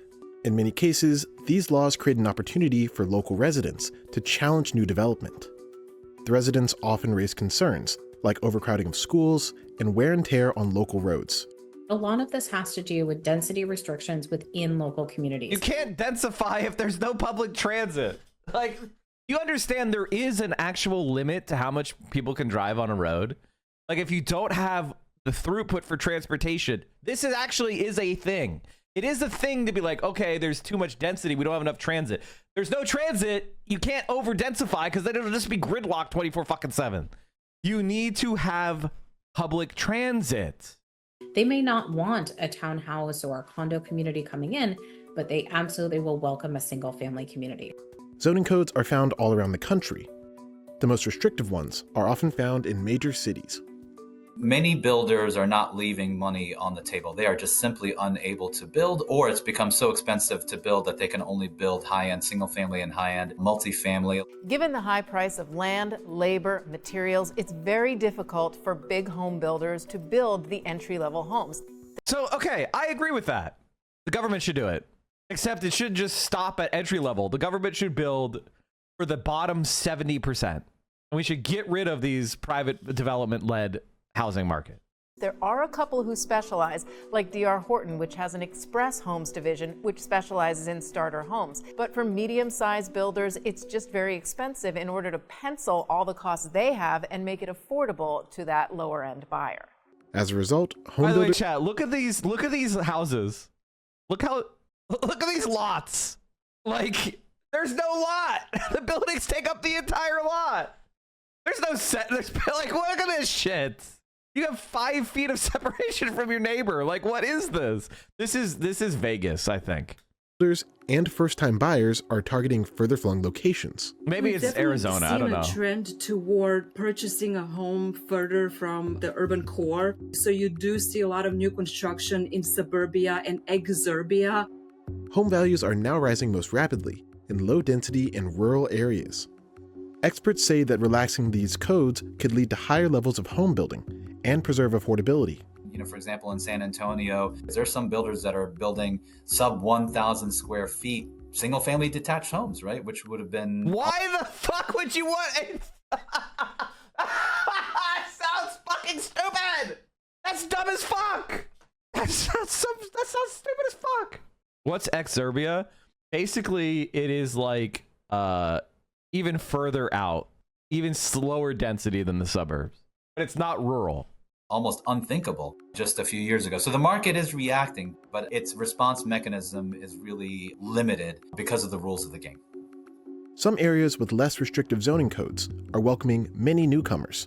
For an example, see Metro Atlanta. Home is in Atlanta now. I'm currently in Decatur, Georgia, which is right outside of the perimeter, so I have easy access to the city. It gives a little bit more of suburban-ish kind of feel. It's just the culture, the energy, the aesthetic, the environments, a more elevated experience in day-to-day living, honestly. Lillian Mantaya is a filmmaker and entrepreneur. She was in line to buy a home in the Baltimore area in 2024, but that plan fell through. Since then, she's moved to Atlanta to live with her sister and come up with a new plan. I did grow up in Baltimore. San Antonio housing market. Today, we're taking a full house tour of the cheapest home in San Antonio, Texas. So make sure you stick to the end to break down the numbers. And also, I forgot my gimbal today, so I apologize if the video's unbalanced. Starting off at the exterior of the home, you only have a 1-car extended driveway with no garage. And this home actually sits at a corner lot. So buying a corner lot is definitely a good thing, giving you more space through your neighbor's yard and more parking as well. Now, landscaping is installed 1 week after you close with a tree and sod. I do want to mention as well, you will not have access to your backyard through the home. The only entrance you will have is through the side gate. So that means we're doing the full backyard before we do the house tour. Now, all this will be graded and leveled a week after you close on the home to install the sod. Now, inside this backyard, you will have fencing with landscape and 3 trees in the back. And this actually has a good size lot for your backyard, plenty of room. And I would like to mention you are able to add any additions to the home, such as storage, covered patio, extended patio. But here's what's very interesting. This is your home. This is literally 10 by 15. So a very, very skinny home, but for the price, it might make sense. And just a reminder, you guys, if you're interested in what it takes to purchase a home, make sure you send me a DM, whether you're a first-time buyer or military. I definitely work with every client in every situation. And I understand as well, TikTok might be banned in the next 4 days. I'm definitely panicking. I am trying to find out what exactly platform might work to continue these house tours. I definitely enjoy conversating with you guys and the interaction with everybody from TikTok. Right before the ban so if you have a lifted by platform that you recommend, make sure you leave it in the comments for me to consider to be best. Now, let's go see what's inside. As we walk in, the first thing we are met is with this open concept layout, stairs leading to the second floor, and the full kitchen. Now, in the living room area, you do have a decent amount of room with a single window bringing in natural sunlight, vinyl flooring throughout the entire first floor. And these windows are fixed. You do not have access. They are double-sided. So this is the living room. Now let's head into the kitchen. Can't open the window. In the kitchen area, you will have gray quartz countertop, white cabinet finish, and is this Barstool approved? Maybe, perhaps, definitely is. For appliances in the kitchen area, you will have your chef's out sink, along with your dishwasher. This is worse than a mobile home. This is dumb as fuck. Your electric stove will sit here, and your vent. Now behind me is the actual stove itself. You'll have a 4 electric burner that will sit there, and your refrigerator. Now once we move that, this is such dog shit, dude. Provider that will, by the way, like the idea that plug in.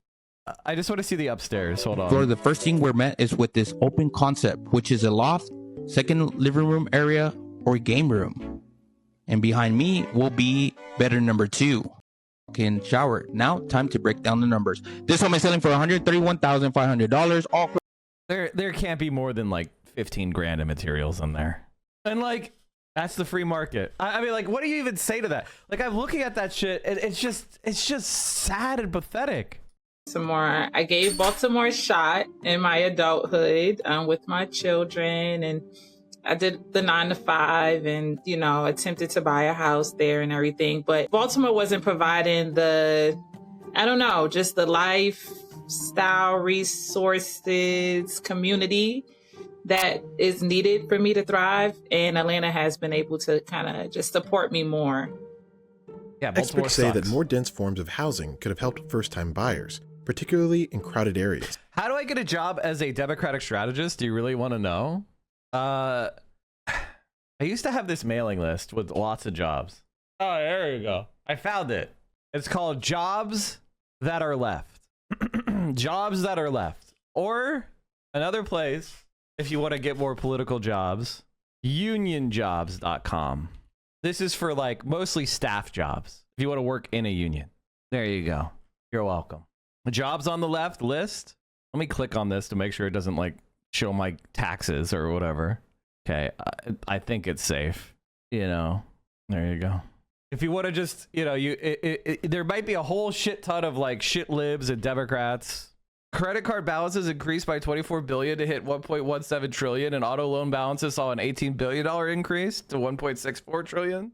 What are the chances that any of these jobs on these mailing lists are work from home? A good chance. My brother just moved from Baltimore to his first house outside of Philly. Big upgrade, honestly. We do know that the person asked, so I figured I'd tell you some places to look for left-wing work. A lot of it's going to be garbage, though, so, you know, there you go. Also, USA Jobs, no. That's federal government, man. They just fired every single...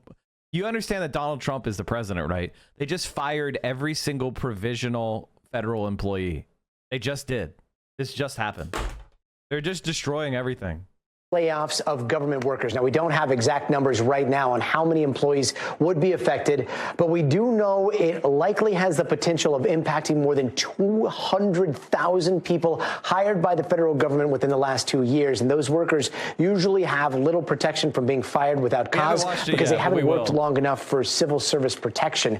Now, a spokesperson for the government's Human Resource Agency tells the Washington Post that these decisions to get rid of these workers is in part of the Trump administration's broader efforts to restructure and streamline the federal government. NBC News in Washington got a statement from the American Federation of Government Employees saying, quote, this administration has abused the probationary period to conduct a politically driven mass firing spree targeting employees, not because of performance, but because they were hired before President Donald Trump took office. With us right now is Ted Oberg. He is an investigative reporter for NBC News 4 out in Washington and has been covering this story all day long. Ted, a lot of confusion about what this is going to mean, especially when you consider the vast number of people who work for the federal government. I know it's still early on, but do we know how many people have been let go so far? We don't know how many people have been let go, Gotti. It's good to be with you. Look, this could affect as many as 216,000 probationary employees. These are people just starting their careers with the federal government, as you point out, with less than a year of service. The federal government, OPM, calls that a continuation of the hiring process. And so they have very few.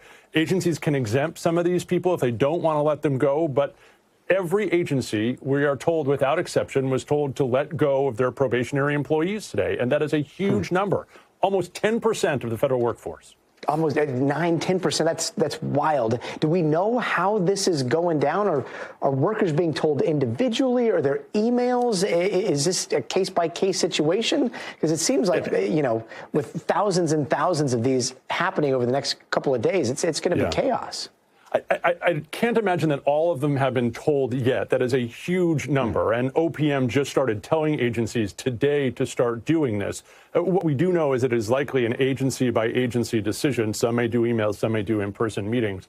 But what we've gathered over the last several days is that uniform policies across the government are hard to come by. Mm-hmm. We've been reporting on the buyouts for quite a while now. Yeah. Is there sort of severance with what we're hearing today, or were probationary employees even allowed to take the buyout? Were they eligible for that? Every employee was eligible. Well, there you go. There you go. For the buyout, right? And we learned from the White House that according to them, 75,000 employees took that. But that's a separate number than these probationary employees. And we don't know what the crossover between probationary employees and people who took the buyout. But you can't imagine it's too high, right? I mean, these are people who just started within the last couple of months. They wouldn't be likely to be leaving, but we don't know those numbers. We have asked all day for firm numbers on either the buyout or this, and numbers just are not available. And when it comes to the work that the government's supposed to do, like, what are you hearing on how this is going to affect the work that all these agencies are tasked with doing? Yeah, look, we sitting here in Washington, right?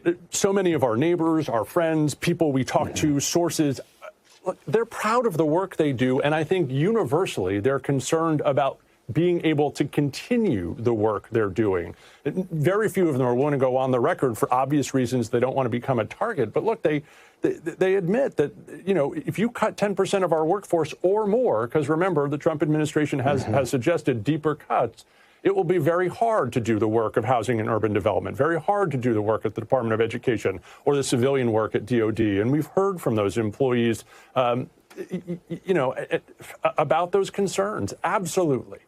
And what is the mood in Washington right now? I mean, so many people outside of Washington think of it as this place that's removed, doesn't work like the rest of the country. And you were just talking, I mean, it's neighbors, it's people you know, it's friends. What is the mood out there in Washington? Yeah, look, federal workers are not, they're not some different group of people. They're moms and dads and neighbors and friends, and they have lives, and they just happen to have made those lives here in Washington, D.C.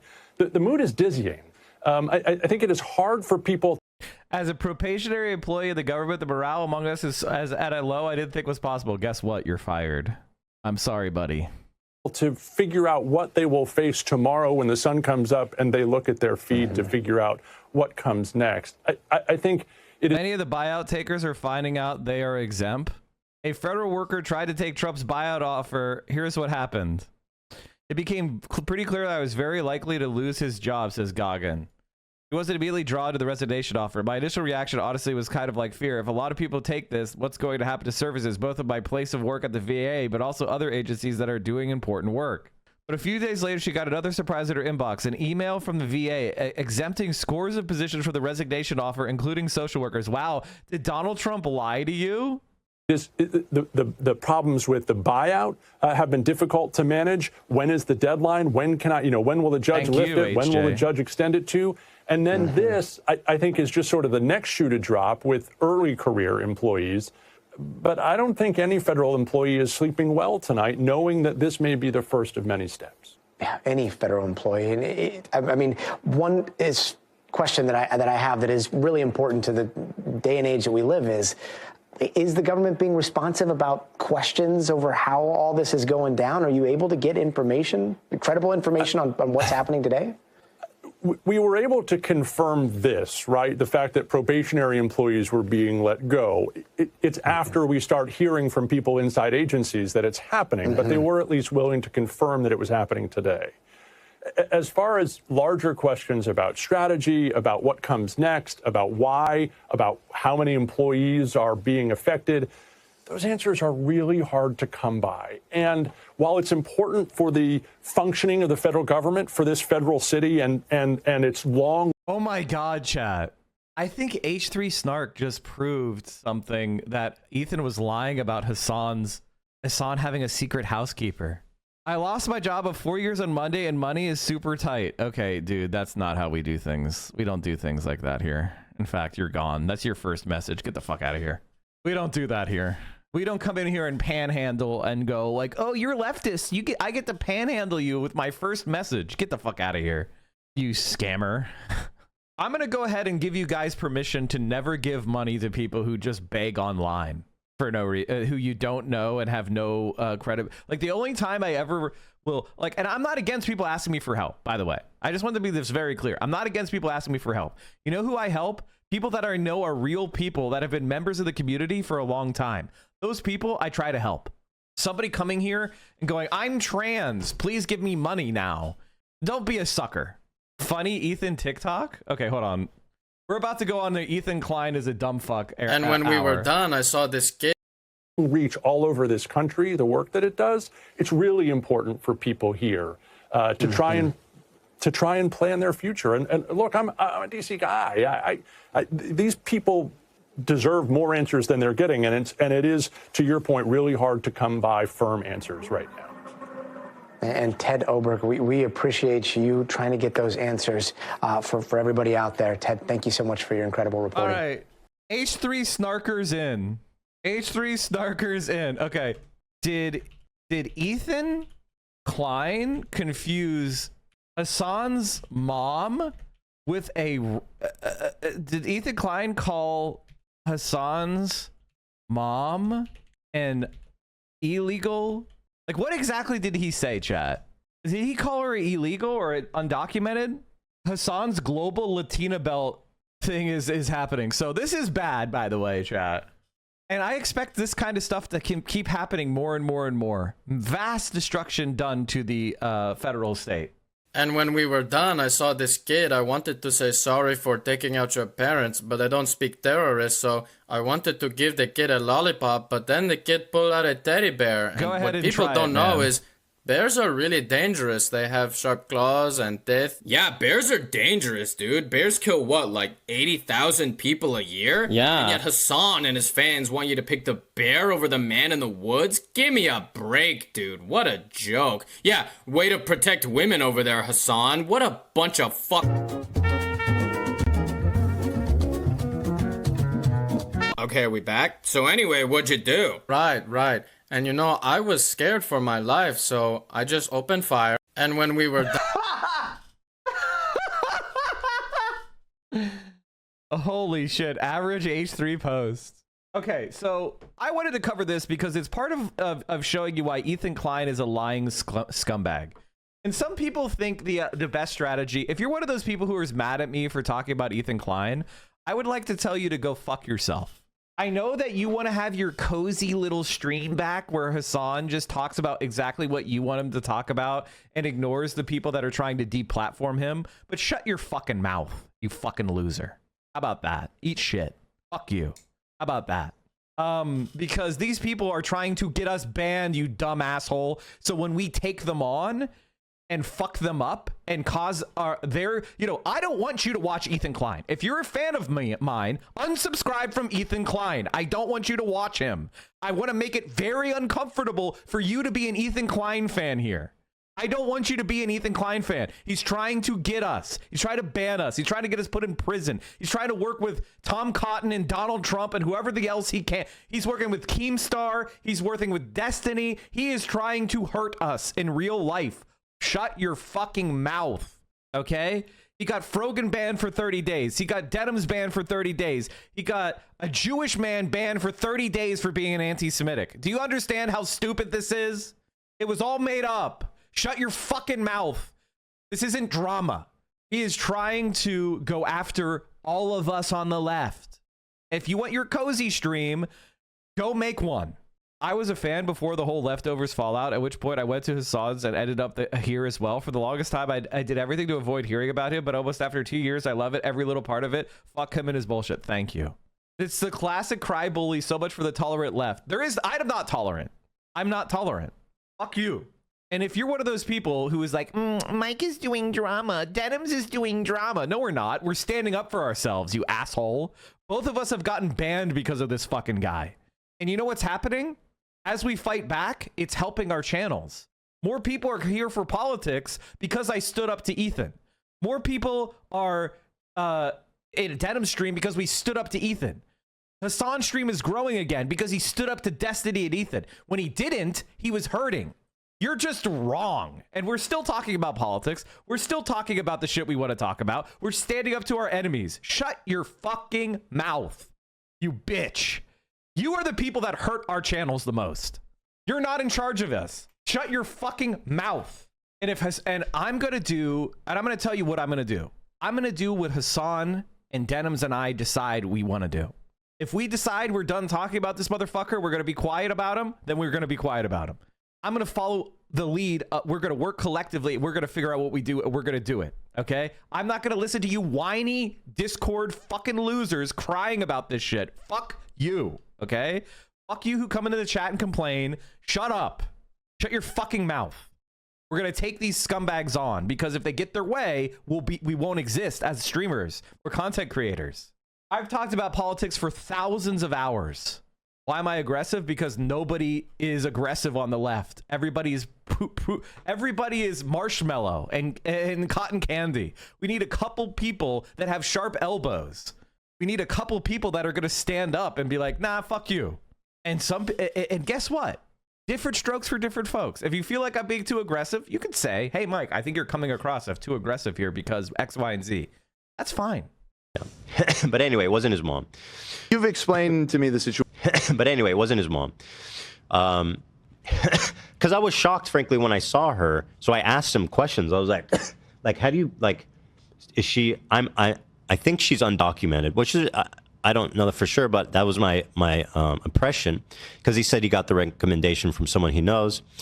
And not that there's anything, in my opinion, wrong with hiring undocumented workers for certain things. But it's funny because people say, oh, Ethan's being sued by his employee. And now he's talking about Hassan has a migrant. Well, I'll tell you this. At least my employee can sue me. His undocumented worker has no legal recourse. He's just got to shut up and fucking smile. First of all, Ethan Klein is dumb as fuck. That's not even true. That's not even true. You could be sued by an illegal immigrant. What the fuck is he talking about? Anybody who's in the United States has the right to sue you. Like, what the fuck are you talking about? That is an interesting point. Like, I understand. Dan, that's an interesting point. Hey, guys, remember when people thought Dan was a leftist? His self-respect was less than his paycheck. Like, so, if I really wanted to take advantage of people, I would have gone and got myself an undocumented worker to clean my house. Right. So you've explained to me the situation with your former. You've explained to me the situation with your former housekeeper. And so you take his side? You take the multi-millionaire capitalist side, huh, Dan? I met her. She's a lovely Hispanic lady. And I haven't been Let's see who was with Hassan the day before Ethan visited. A lot of weight, except for the past couple of weeks. Like, the more proximity I have to my parents being here and living with me, the easier it gets to actually lose weight. People are saying that people can't buy these on the website. That's my brother. Oh, your bro. Yeah. She doesn't speak English. She cleans and cooks, works full time, I believe. Hassan grunts and uses Google to talk to her. My dad communicates in the United States of America with grunts. Okay?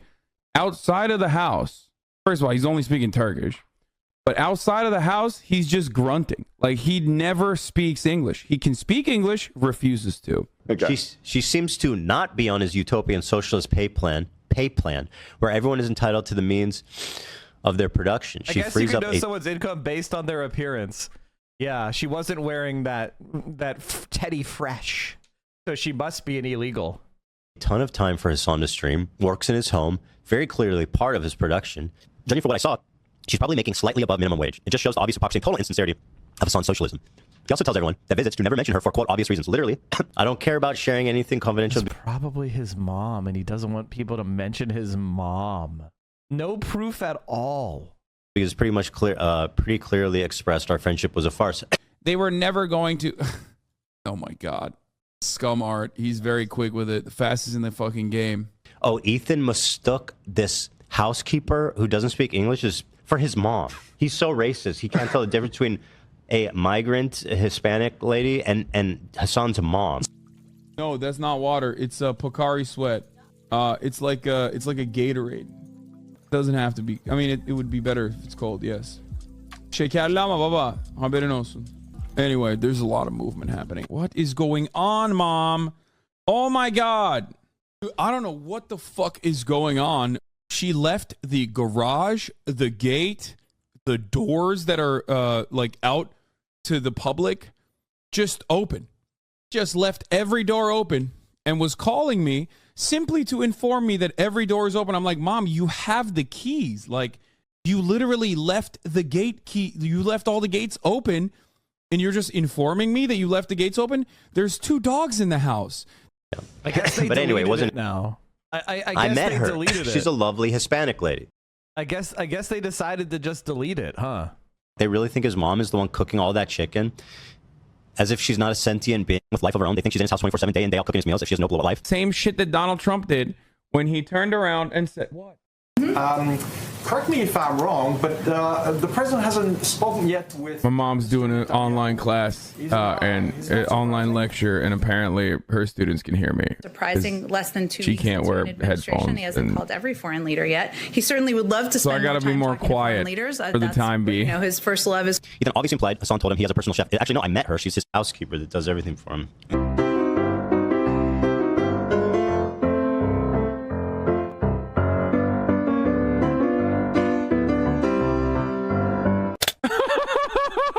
Hell yeah, brother. Thank you, Mom. Already listening to it over here, so we can be on the same frequency. What is this, dude? What do you mean? Why is it 6 minutes? Mom, I'm gaming with T-Pain. The shitty thing about the cruise is... I'm going to do MasterChef style. Okay, are you ready? It's a surprise. That's it? That's it. It's Mom's surprise. You're not going to tell me? What is it? You said it's curry-based? Yes, it's a curry of some sort, but it's something just very simple, actually. It's a simple curry, let's say.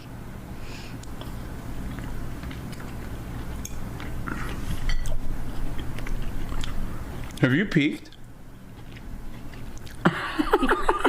The mouth sounds Yes, chef. So how did I do, chef? No, Mom, this is really good. This is really good. It's delicious. Thank you. Okay. It's stunning. It's delicious. It's scrumptious. It's gorgeous. Afiyet olsun. You want So, Diet Coke? I have one here. Thank you. Okay, good. All right. My mom is so cute. Some of my haters will like see something fake about me and get mad. Like they'll be like, "Oh, dude, you didn't pay your editor or you didn't pay your producer." And then they get duped. And then when they get called out, they go, "Oh, well, this says a lot about society that I could believe it, though." And it's like, no, it doesn't say anything about. It's sadder when you realize that Hassan sometimes skips gaming to hang out and watch movies with his mom at night while Ethan edits content, shart, and browse Diddy G subreddit. Yeah. Ethan Klein. Thank you, H3 Snark, for these great clips. His house knows this lady. Cutie Cinderella. That he came up with ahead of time, which I think is brilliant and bold and beautiful. I'm so proud of you.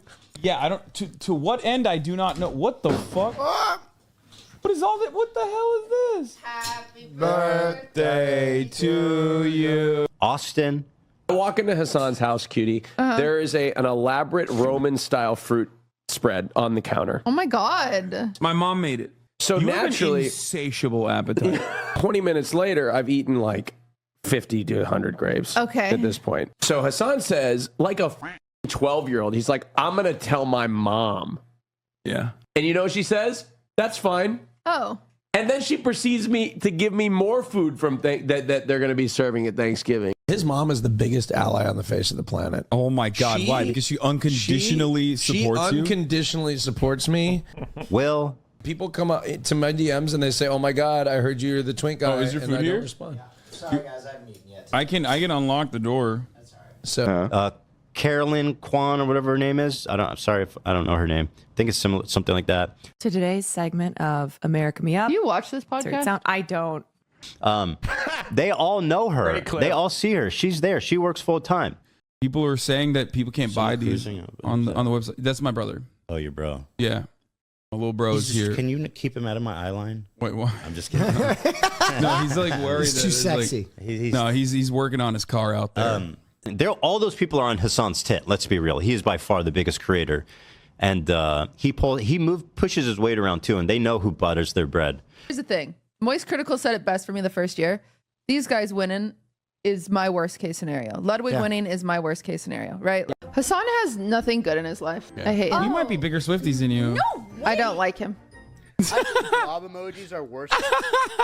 I think you're all very talented. I do. Right, I genuinely do. No, I do. Like, of course, but it's like We don't hear that enough from you. Bless your heart. We deserved know? it though. She's only saying this because she doesn't want people to know how little people voted for me for just chatting. True. That's what it is. no, that's not it. I didn't even. I didn't even You're vote great. this year.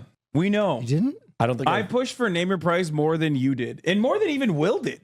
We all have shortcomings. We don't. I mean, we don't. He streams 12 hours a day. He can't cook his own chicken. I don't blame him. I have a housekeeper. Yeah, I know. She's suing you. She's suing you for not paying overtime and like not letting her get a hernia surgery that she got from working for you. Can you imagine? Like, how low is that? You have a full-time housekeeper who gets physically hurt in your employ, gets a hernia in your employ, and they say, "Hey, I need some time off and I need reduced work because I need to recover from the hernia." And then you fire them. Like, this is why labor laws exist, right? This is why we want a socialist revolution. This is why we want strong central government rules. Because people like Ethan Klein need to be regulated. They need to be fined. They need to be sued. They need to be dealt with by the state authority. Because if you're depending on people like Ethan Klein being nice because they have a lot of money and they're going to be nice to the people around them, you're going to be waiting for a really long time. That's why Ethan Klein is against us. It's political. Like, he's making it personal, but it is actually, the differences between me and Ethan Klein are political. Ethan Klein wants to undermine people like Bernie Sanders who want to have regulations on the rich, who want to have a robust social safety net. His nanny shouldn't have to beg him for time off, or his housekeeper should have to beg him for time off to get hernia surgery. She should just be able to call him up and say, "Hey, I'm getting hernia surgery. It's paid for by your taxes, Ethan, and I'll be back when I'm better." And Ethan Klein should just have to eat that. That's what we're fighting for. We're fighting for a world where you get to call up your boss and say, "I'm having surgery." That's the world we're fighting for. The world where Ethan Klein pays the check, she gets the surgery. And we're going to keep fighting for it, Ethan. And because of your support, I just want to say thank you, Ethan Klein. You are my best friend. Thank you, Ethan Klein. You are my best friend. You are the rent payer. You are the legend. Thank you, Ethan Klein. You are my best friend. You are the rent payer. You are the legend. Thank you, Ethan Klein, for helping push the Central Committee stream to its all-time high. We couldn't have done it without you. Thank you, Ajek, for the 100 gifted subs. Thank you, sir. Oh, man. Oh, my God, chat. Holy shit. We broke into the top 200 largest channels in the world. Oh, my God. Thank you, Ethan Klein. Oh, my God. Top 200. Holy shit. Thank you. That's incredible. And the best part of this is, he's going to keep watching. He's going to keep posting. My favorite part of this is he can't control himself. He can't control himself. And because he can't control himself, I'm going to keep winning. And I'm going to stop. I'm like doing backflips in front of him. Thank you, Ethan Klein. I am now in. They call these the power. This is the power places. These top 6 channels. This is where people wander in the most. So now I'm 4th largest just chatting channel live right now in the world. that speaks English anyway. If you get rid of English, I'm sure there's some Spanish speakers and stuff. So I maybe like, yeah. So if you include all languages, I'm 15. If you just go to English, I'm 4th. Thank you, Ethan Klein. You are my best friend. You are the legend. Ah, wow. I honest to God didn't know this existed. I swear to God I didn't know this existed. I swear to God, it just spontaneous. This is just great minds thinking alike. I want to give all credit to Bad Empanada. Maybe I watched this and I forgot. I mean, that might have happened. Greetings. I am the true leader of the YouTube channel that viewers know as Bad Empanada. We at the Bad Empanada Foreign Influence Operation would like to thank Ethan Klein for his help in bringing our operation to prominence. We have long been working to destroy American values, and thanks to his recent actions, our efforts are finally bearing real fruit. As he loses viewers and subscribers, we gain them at an exponential rate, higher than ever before. Holy shit! Thank you, Ethan Klein. There isn't anybody on the internet that I want to succeed more than Bad Empanada. I like Bad Empanada a lot. I know it's one-sided. I don't care. I don't care. If Bad Empanada likes me or not, he deserves it. He's a good guy. He deserves it. We're happy for him, man. Before each viewer, he likes me. As far as I know, Bad Empanada likes me, but I think Bad Empanada just hates Twitch streamers because he had bad experiences with like Vouch and shit and Destiny.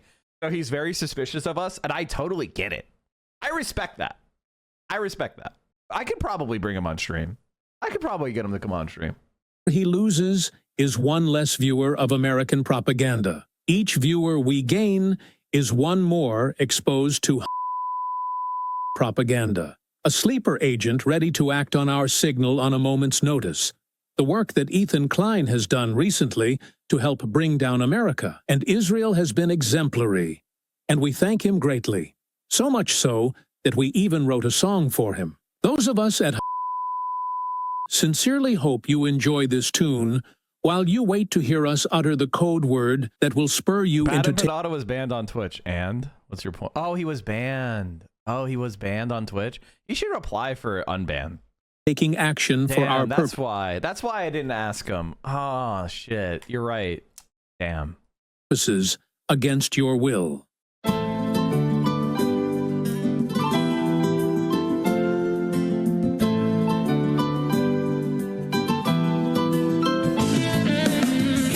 Ethan Klein. You are my best friend. You destroy the legitimacy of any cause you tie yourself to. You are the legend. Thank you. Ethan Klein. You are my best friend. You are the living refutation of meritocracy. You are the legend.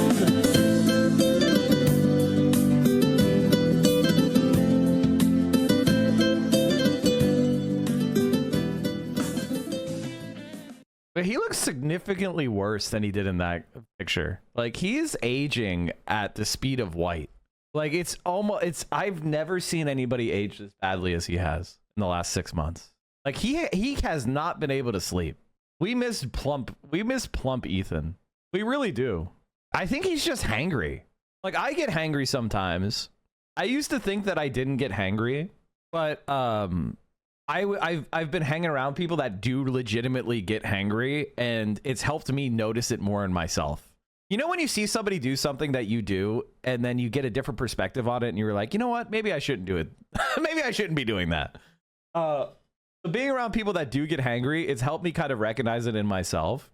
And then I realize it applies to like a lot of other things, a lot of other emotions. Like if I'm frustrated with something else, and then I get frustrated with a different thing, it compounds.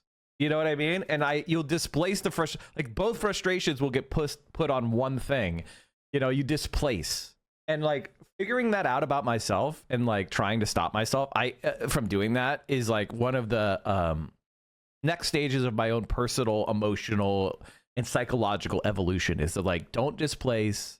You know, you need to learn how to get catharsis and you need to silo these different things off from, you know, other people. Like, don't let frustration and anger in one area flow into another area. You have the superpower of self-reflection. Yeah. Him and Destiny have become super skinny to the point of malnourishment while simultaneously being overly energetic and all over the place. I wonder why that is. Thank you, Ethan Klein. Millions of dollars in his account. Okay, that's a joke, by the way. To justify genocide, we've made up atrocity propaganda, for which you have utterly failed to fabricate anything resembling compelling evidence. It's a lot easier to simply scold people into compliance with your narrative rather than actually trying to even remotely prove your narrative. By the way, chat, I want to be very honest with you. I am farming Ethan Klein for clout and money. I want you to understand that. Like, I am standing up to Ethan Klein because it's good for me and my channel, and it's the right thing to do. So I am doing it for the purpose of growing my channel and winning, right? Like, I'm going to farm this scumbag. You know, he's going to try to use 6-year-old lies from fucking DGG. I'm going to go right after him, and I'm going to debunk his arguments on Israel and Palestine. Right? He can lie about my political work 11 years ago, and I will tell the truth about how much of a fucking disgusting bigot he is today. And guess what? Nobody cares about me being off the ballot from May 5th to May 22nd, 2014. Why did I get back on the ballot on May 22nd, 2014? Excuse me. Because I won the Democratic primary. Hey, Dan. I won the Democratic primary, Dan. Put that in your pipe and smoke it. And this is especially the case with the Hamas mass rape hoax. Repeated fake outrage of how dare you deny rape? What, you don't believe women and stuff like that has totally replaced anything resembling actual compelling evidence. And Ethan Klein is such a perfect example of this in his supposed content nuke of Hassan Piker, where he covers the mass rape hoax and tries desperately to try and provide some sort of evidence for it.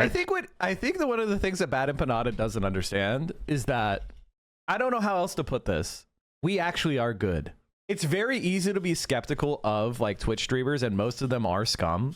Hassan and I actually believe what we're saying.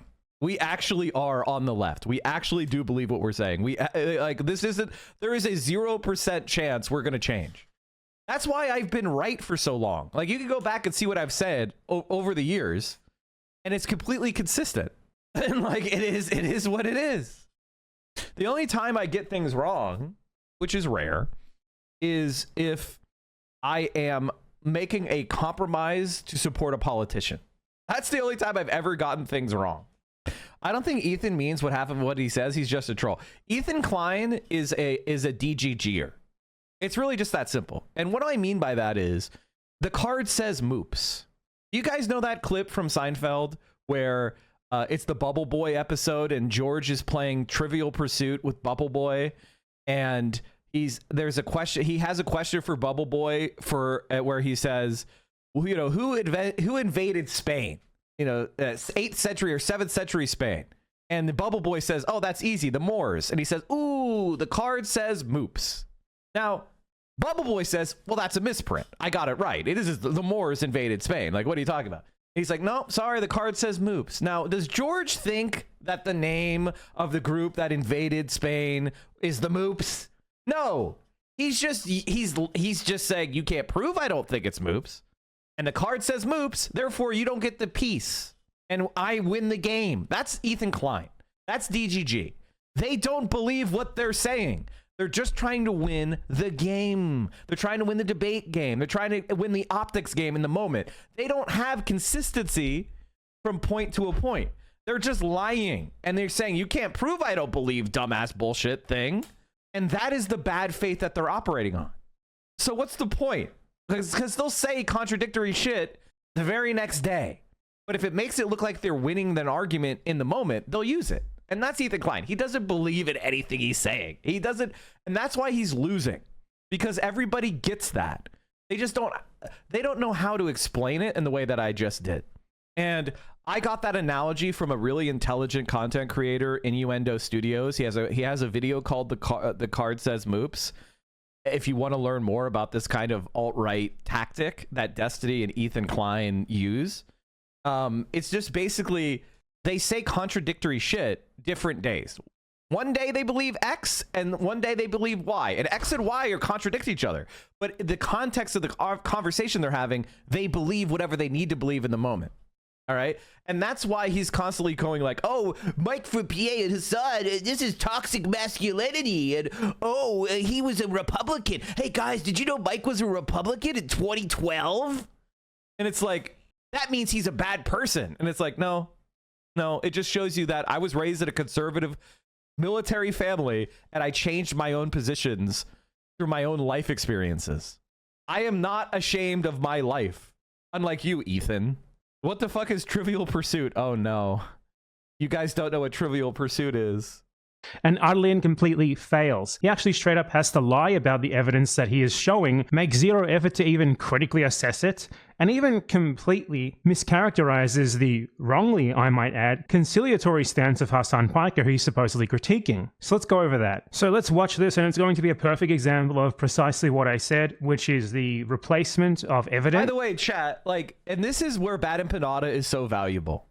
Because Hassan adopts a certain type of rhetorical position for the purpose of respectability and risk minimization, right?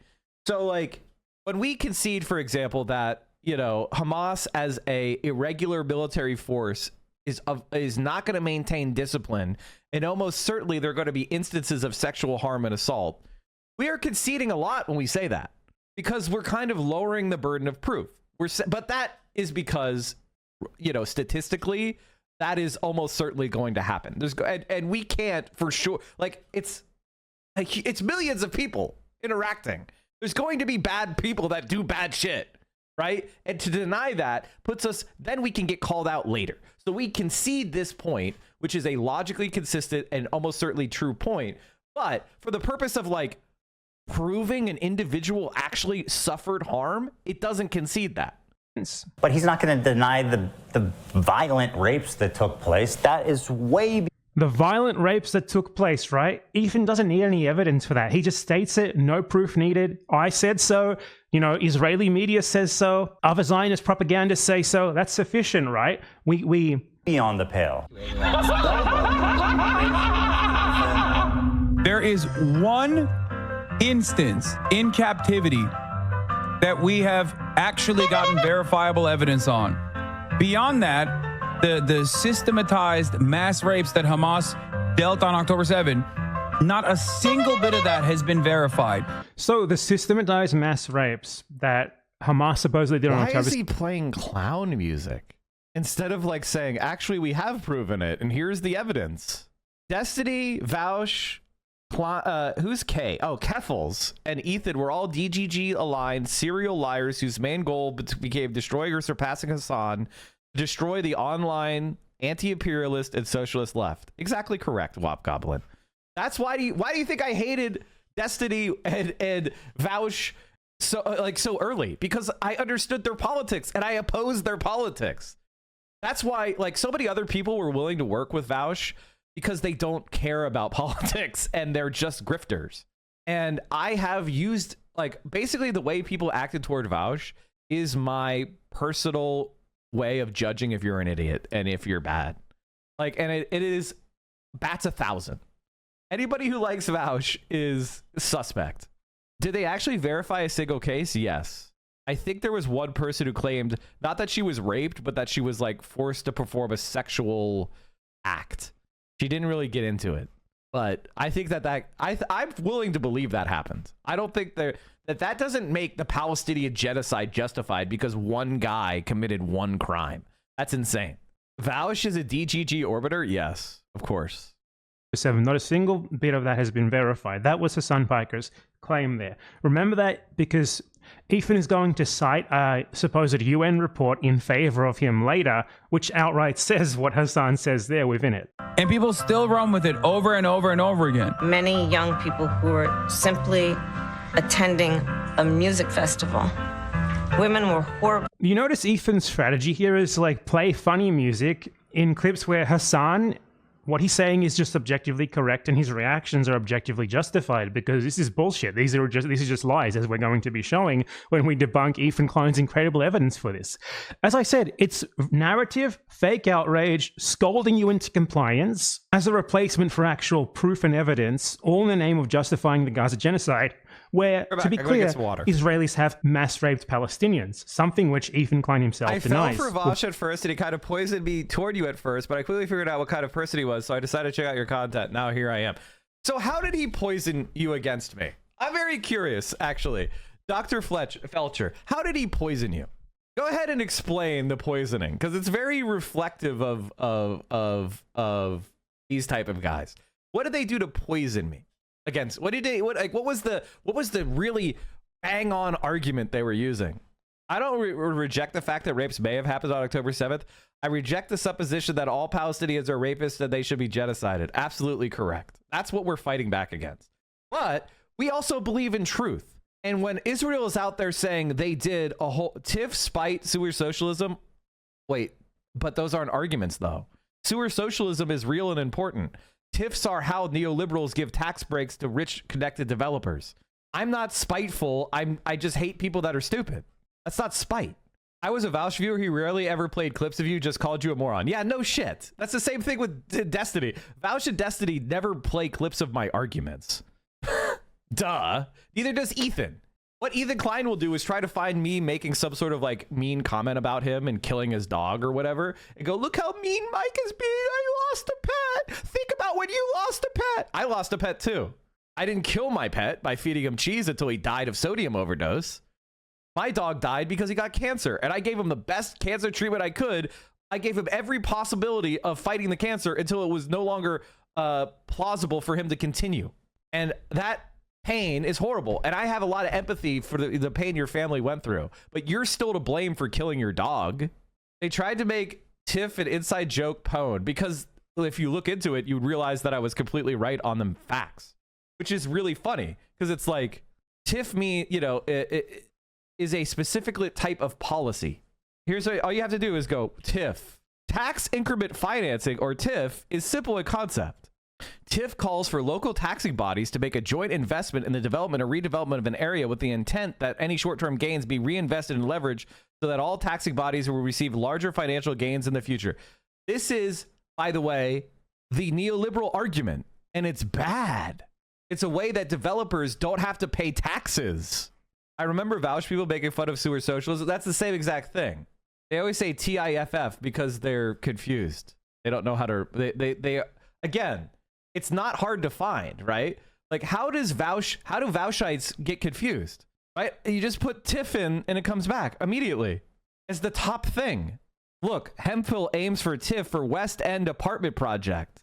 Environmentalists, Rock Island officials discuss I-280 TIF district redevelopment. Manatee Sea DDA OK's Brownfield agreement for Gateway project. Value capture, TIF.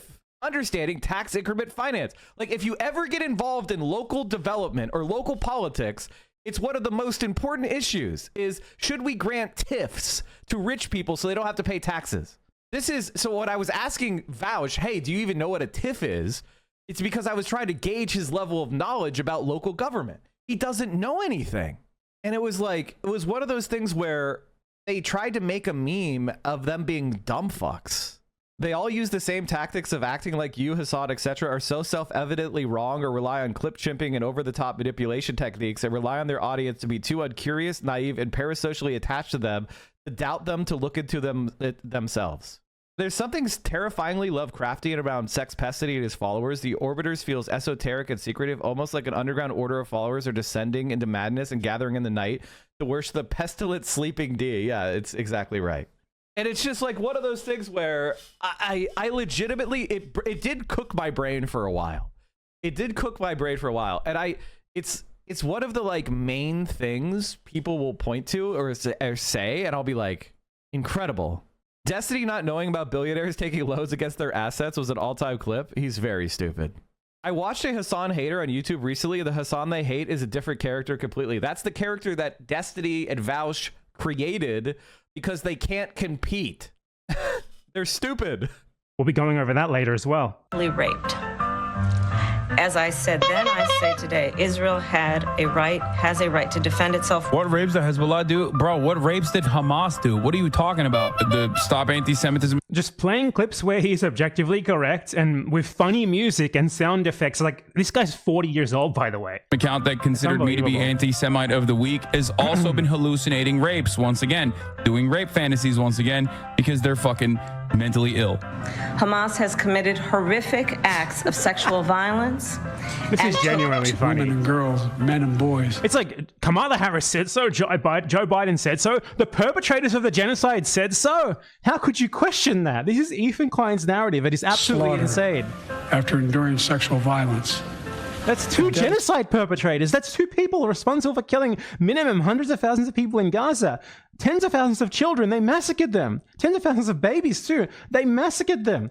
And Ethan Klein just plays them saying this like we should take it as evidence. Like, what's next? Are you going to play clips of fucking Adolf Hitler decrying 100% definitely real Jewish rapes to justify the Holocaust? You fucking bastard. Jesus. Day for the Jewish people. Doesn't matter if fucking rapes happen on October 7th. Like, that doesn't change the dynamic for me even this much. So that's the other part of this problem that many people that can't contend with. Like, I can't believe how quickly. I just want to note that clip there. It's very obvious what he's saying if you think about it for like even half a second. It doesn't matter to him whether there were rapes on October 7th in regards to Israel's response, which is literally genociding, raping Palestinians en masse. So unless Ethan himself believes that mass genocide is a valid response if like one person was raped on October 7th, which to be clear, there's no proof of any of that. So we should just say there was none. When there's no proof, there's no need for us to concede that it might have happened or it could have happened or maybe it did happen. No, zero proof. Zero rape. That's simple. So it didn't happen. But the thing that he's saying there is, what does it matter if even one did? What does it matter? Do you think one person being raped justifies like the genocide of an entire people? Ethan Klein, is that your narrative here? It clearly is. Leftists go from believe all women to pics or it didn't happen. Literally, his argument here is, how dare you demand more evidence than just someone said they saw this happening?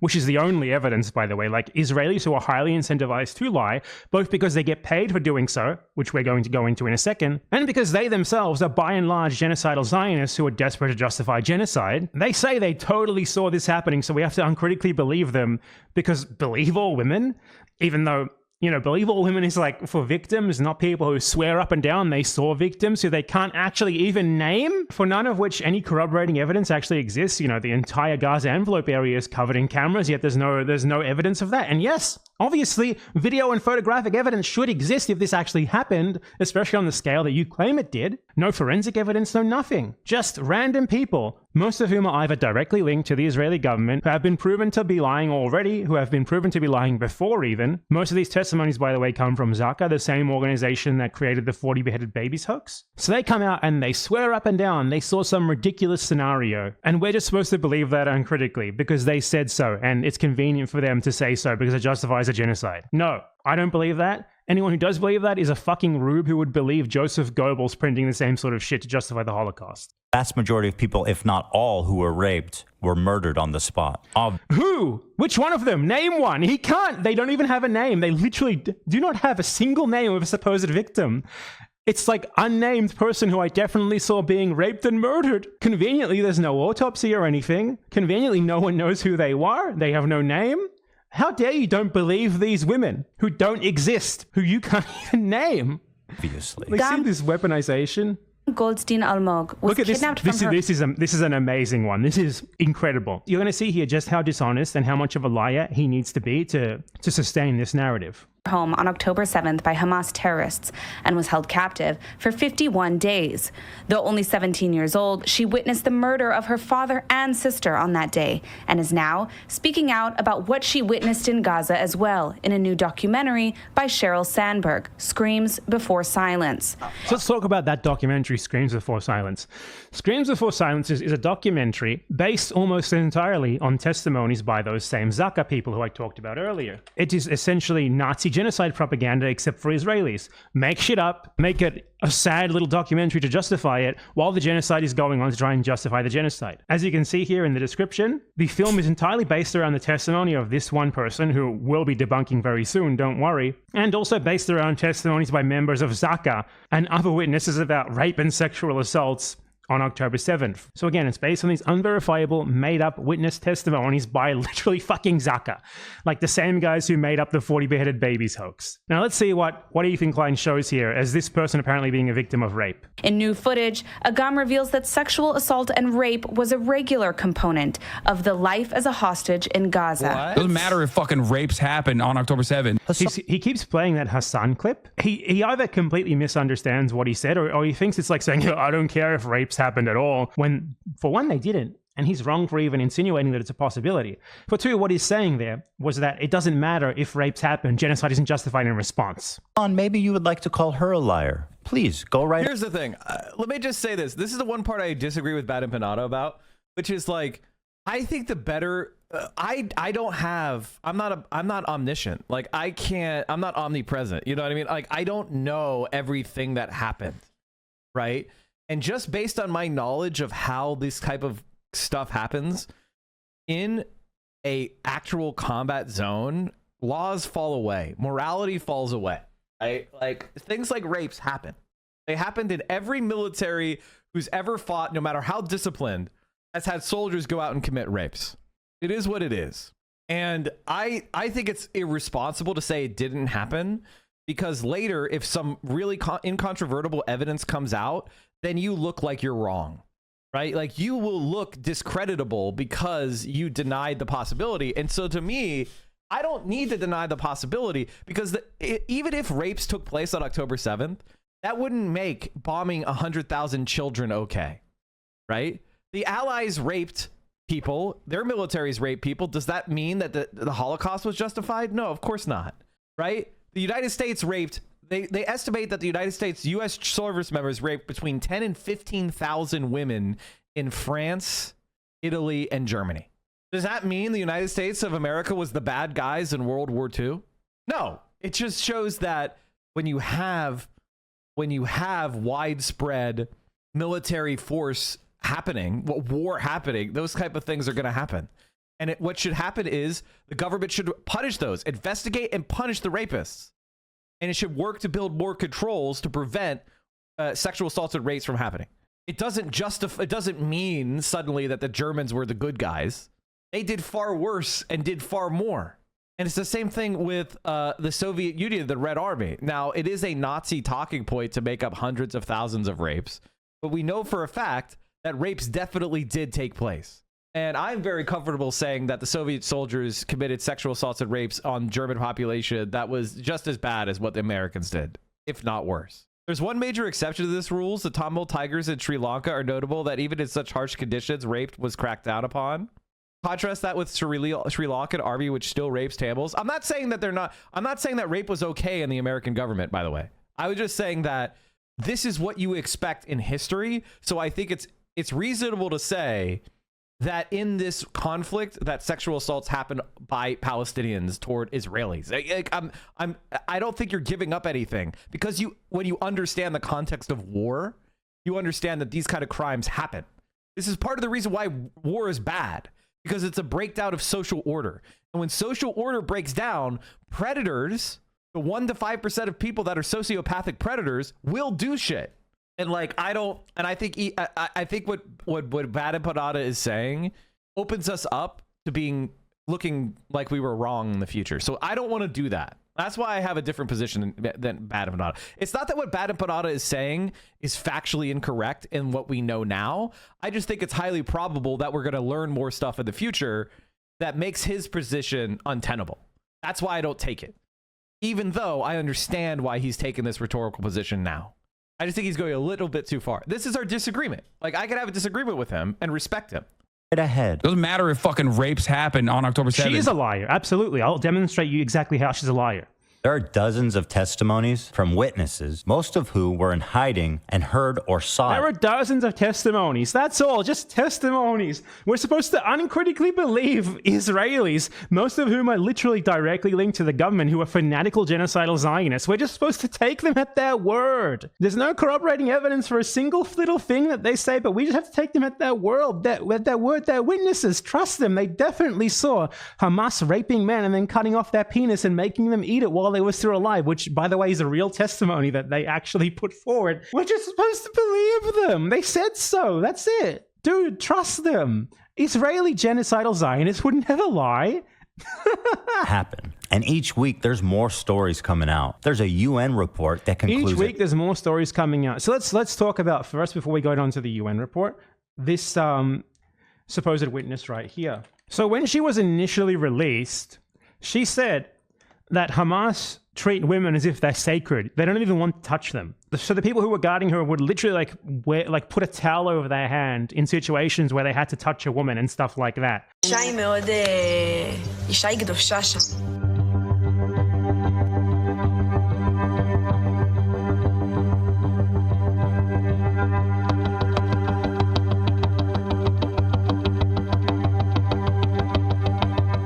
אבל אז גם כאילו שמענו את ההפצצות, אמרנו, רגע, אולי באמת הם רוצים, והוא עושה בעיות. כאילו, לפי ההפצצות ששמענו שהיו עלינו, אמרנו כאילו, בוא'נה, יש דברים חשובים יותר מאיתנו. So, what happened here is that she made comments directly contradicting this later testimony where she said, you know, they treated us women very well, they wouldn't even touch us. And she also made comments critical of Netanyahu. She was saying, like, you know, when she heard shelling nearby, she was like, well, he doesn't really care about us at all. Those shells could hit us.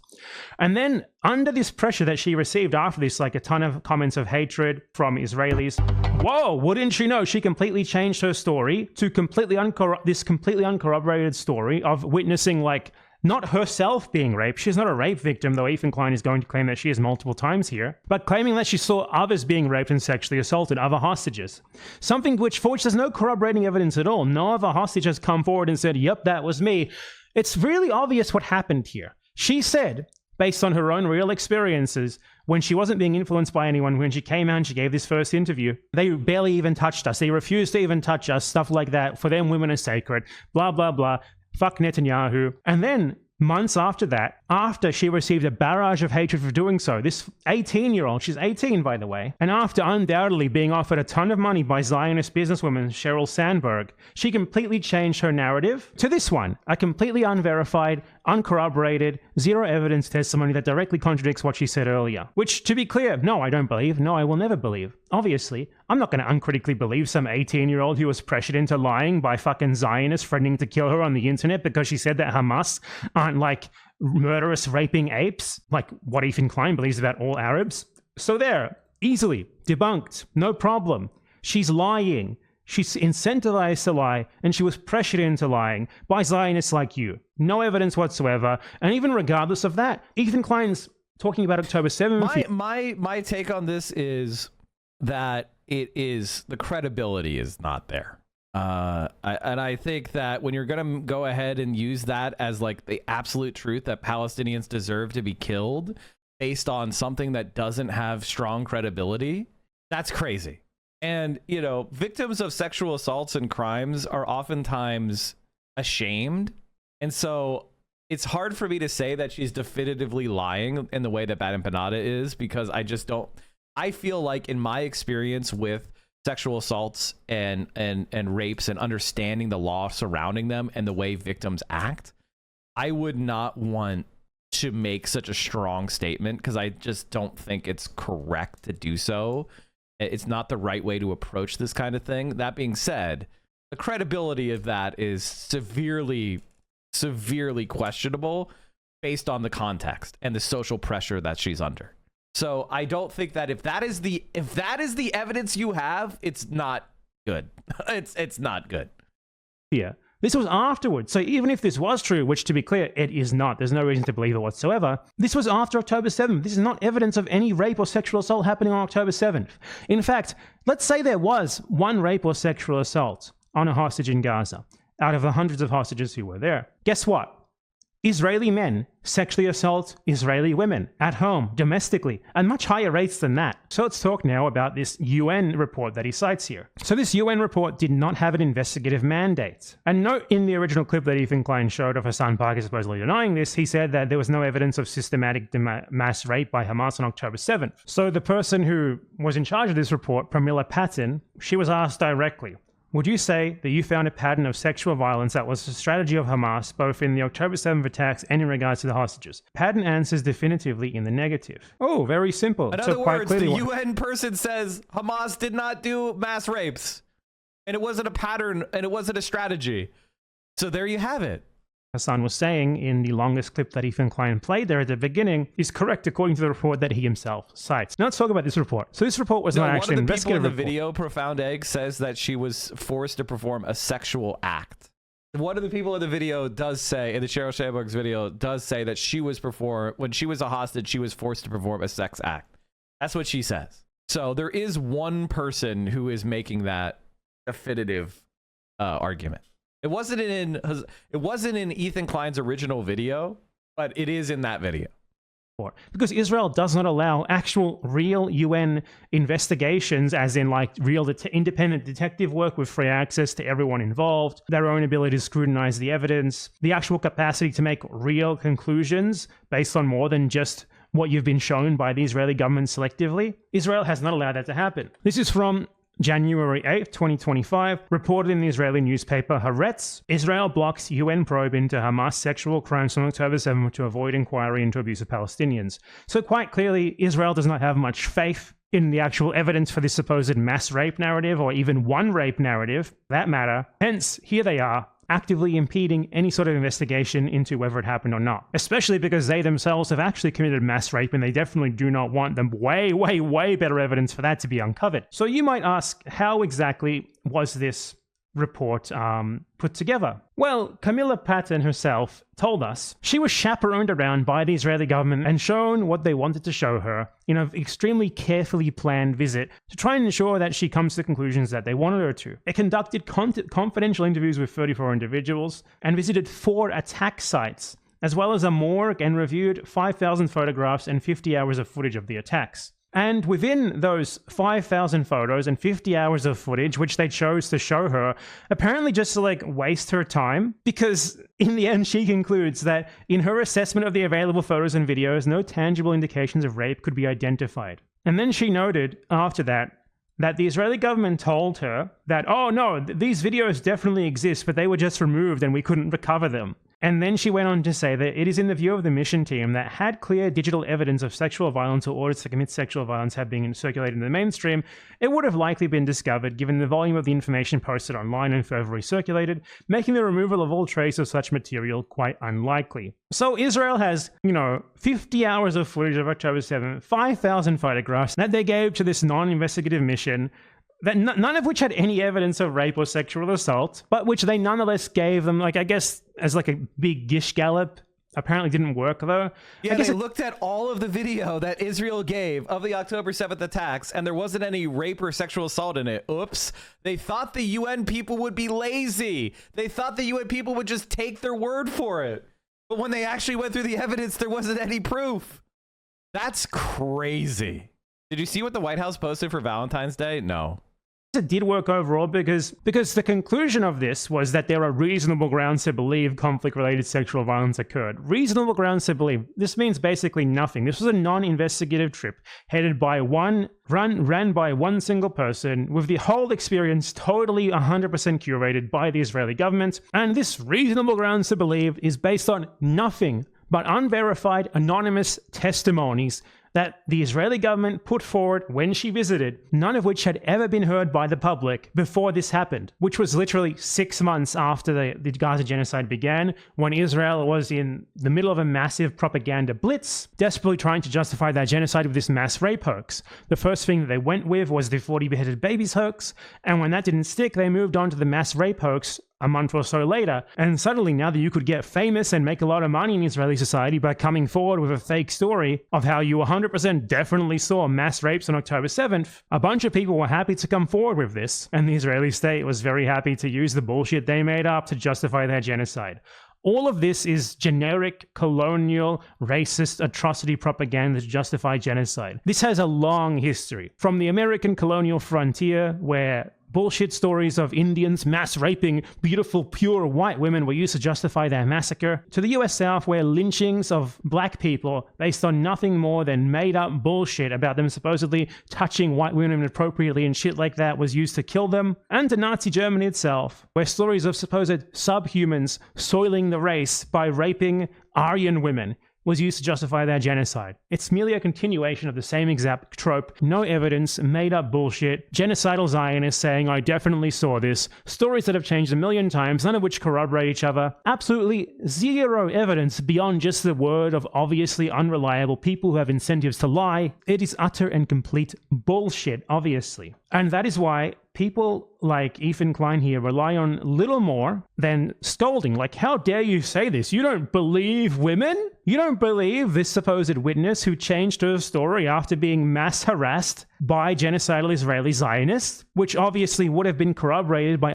This is my Valentine to all of you, chat. You hold up half of my sky.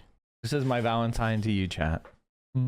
Other hostages if it was true, because obviously for her to witness hostages being raped or sexually assaulted, there would have to be people who were raped or sexually assaulted, yet not a single one of them has corroborated this. So who knows, maybe in the future, if they're offered enough money, someone will come out and lie about it. Hassan needs a rape kit from a mutilated body. It's so vile to deny. Like, this idea that Israel could not have done forensic analysis of the bodies of October 7th is absolutely insane, by the way. Not only is literally the whole area totally covered in cameras, to the point where if this happened, there would at least be some sort of video evidence indicating it. But yes, Israel did have total control of the entire Gaza envelope within 24 hours of the attack. It is absolutely reasonable to expect them to fucking do autopsies on the bodies. But they didn't, did they? Obviously, because for one, this didn't happen, and for two, they themselves are trying to cover up what actually happened, because as was admitted recently by Yoav Gallant, the Israelis massacred a whole lot of the victims themselves. Here is the Israeli defense minister at the time outright admitting this. רואה את השיירות חוצות את הגדר עם חטופים ישראלים, גם לשאול מה עובר לך בראש, וגם נוהל חניבל זה משהו שאתם חושבים עליו באותו רגע? נוהל חניבל, רק נגיד, הנוהל שאומר לירות על מנת להרוג כאשר יש רכב עם חטוף ישראלי. אני רוצה שתבינו שהיכולת של שר ביטחון לתת הוראות אופרטיביות בלוח זמנים שהכל קורה היא דבר מאוד מוגבל. ניתנה הוראה לנוהל חניבל? אני חושב שבאופן טקטי במקומות שונים ניתנה. So this is another way of Yoav Gallant, war criminal that Hila Klein said was a good person, but later apologized for saying that when it looks bad. I think Hila Klein said he was a good guy, and then he was indicted by the International Criminal Court like 2 days later. So it was very funny. Good timing. He's saying that Israel killed their own people. That's what this is. That's what they're saying. They confirms army orders to kill Israelis. There you go. The Israelis outright admitted that they killed their own civilians on October 7th, hence them not doing anything resembling a thorough analysis of the bodies to find the actual cause of death and the actual perpetrators, because they themselves killed a lot of the people who they want to attribute to being killed by Hamas. So no, we should not fall for this shaming tactic that Ethan Klein is using here. We should not let them scold us. These people are disgusting, genocidal maniacs. What they want to do here is justify genocide with made-up bullshit, black propaganda, Goebbels-style Durstürmer garbage. What? How dare you don't believe these people? How dare you demand actual evidence beyond just this one person saying it happened, who changed her story multiple times from earlier when she initially said the exact opposite until she was mass harassed and financially incentivized to do so. Like, that's the whole narrative here. It's nothing more than bullshit. How dare you? How dare you? How dare you? When people do that to you, you don't fall into line. You laugh in their face. Don't give them any water. Don't say, something might have happened. I just don't see enough evidence for it. No, say, you have no evidence for this, and I'm not going to buy it just because you say so, just because you pretend to be outraged. You are a genocidal Zionist attempting to justify genocide. Of course I'm not going to believe you, and of course I'm not going to believe others like you who say they directly saw shit that they obviously did not actually see. There would have been ample evidence of this by now. To give you a comparison of how much evidence there should be, we have evidence of Palestinians being mass raped in a concentration camp by Israelis. We have video of it, literally, of the systemic mass rape of Palestinians by Israel. Actual video evidence of this. Okay? That's what this article is. Video of sexual abuse at Israeli prison is just latest evidence, study time, and it's a torture site. So we have actual video evidence of this. Real, 100% video evidence. And we are supposed to believe that this video could be smuggled out of a fucking top secret Israeli concentration camp prison, yet Israel cannot provide us with a single piece of video or photographic evidence of this supposed sexual assault on October 7th. They have cameras covering the whole fucking area, like one of the most surveilled places in the entire world.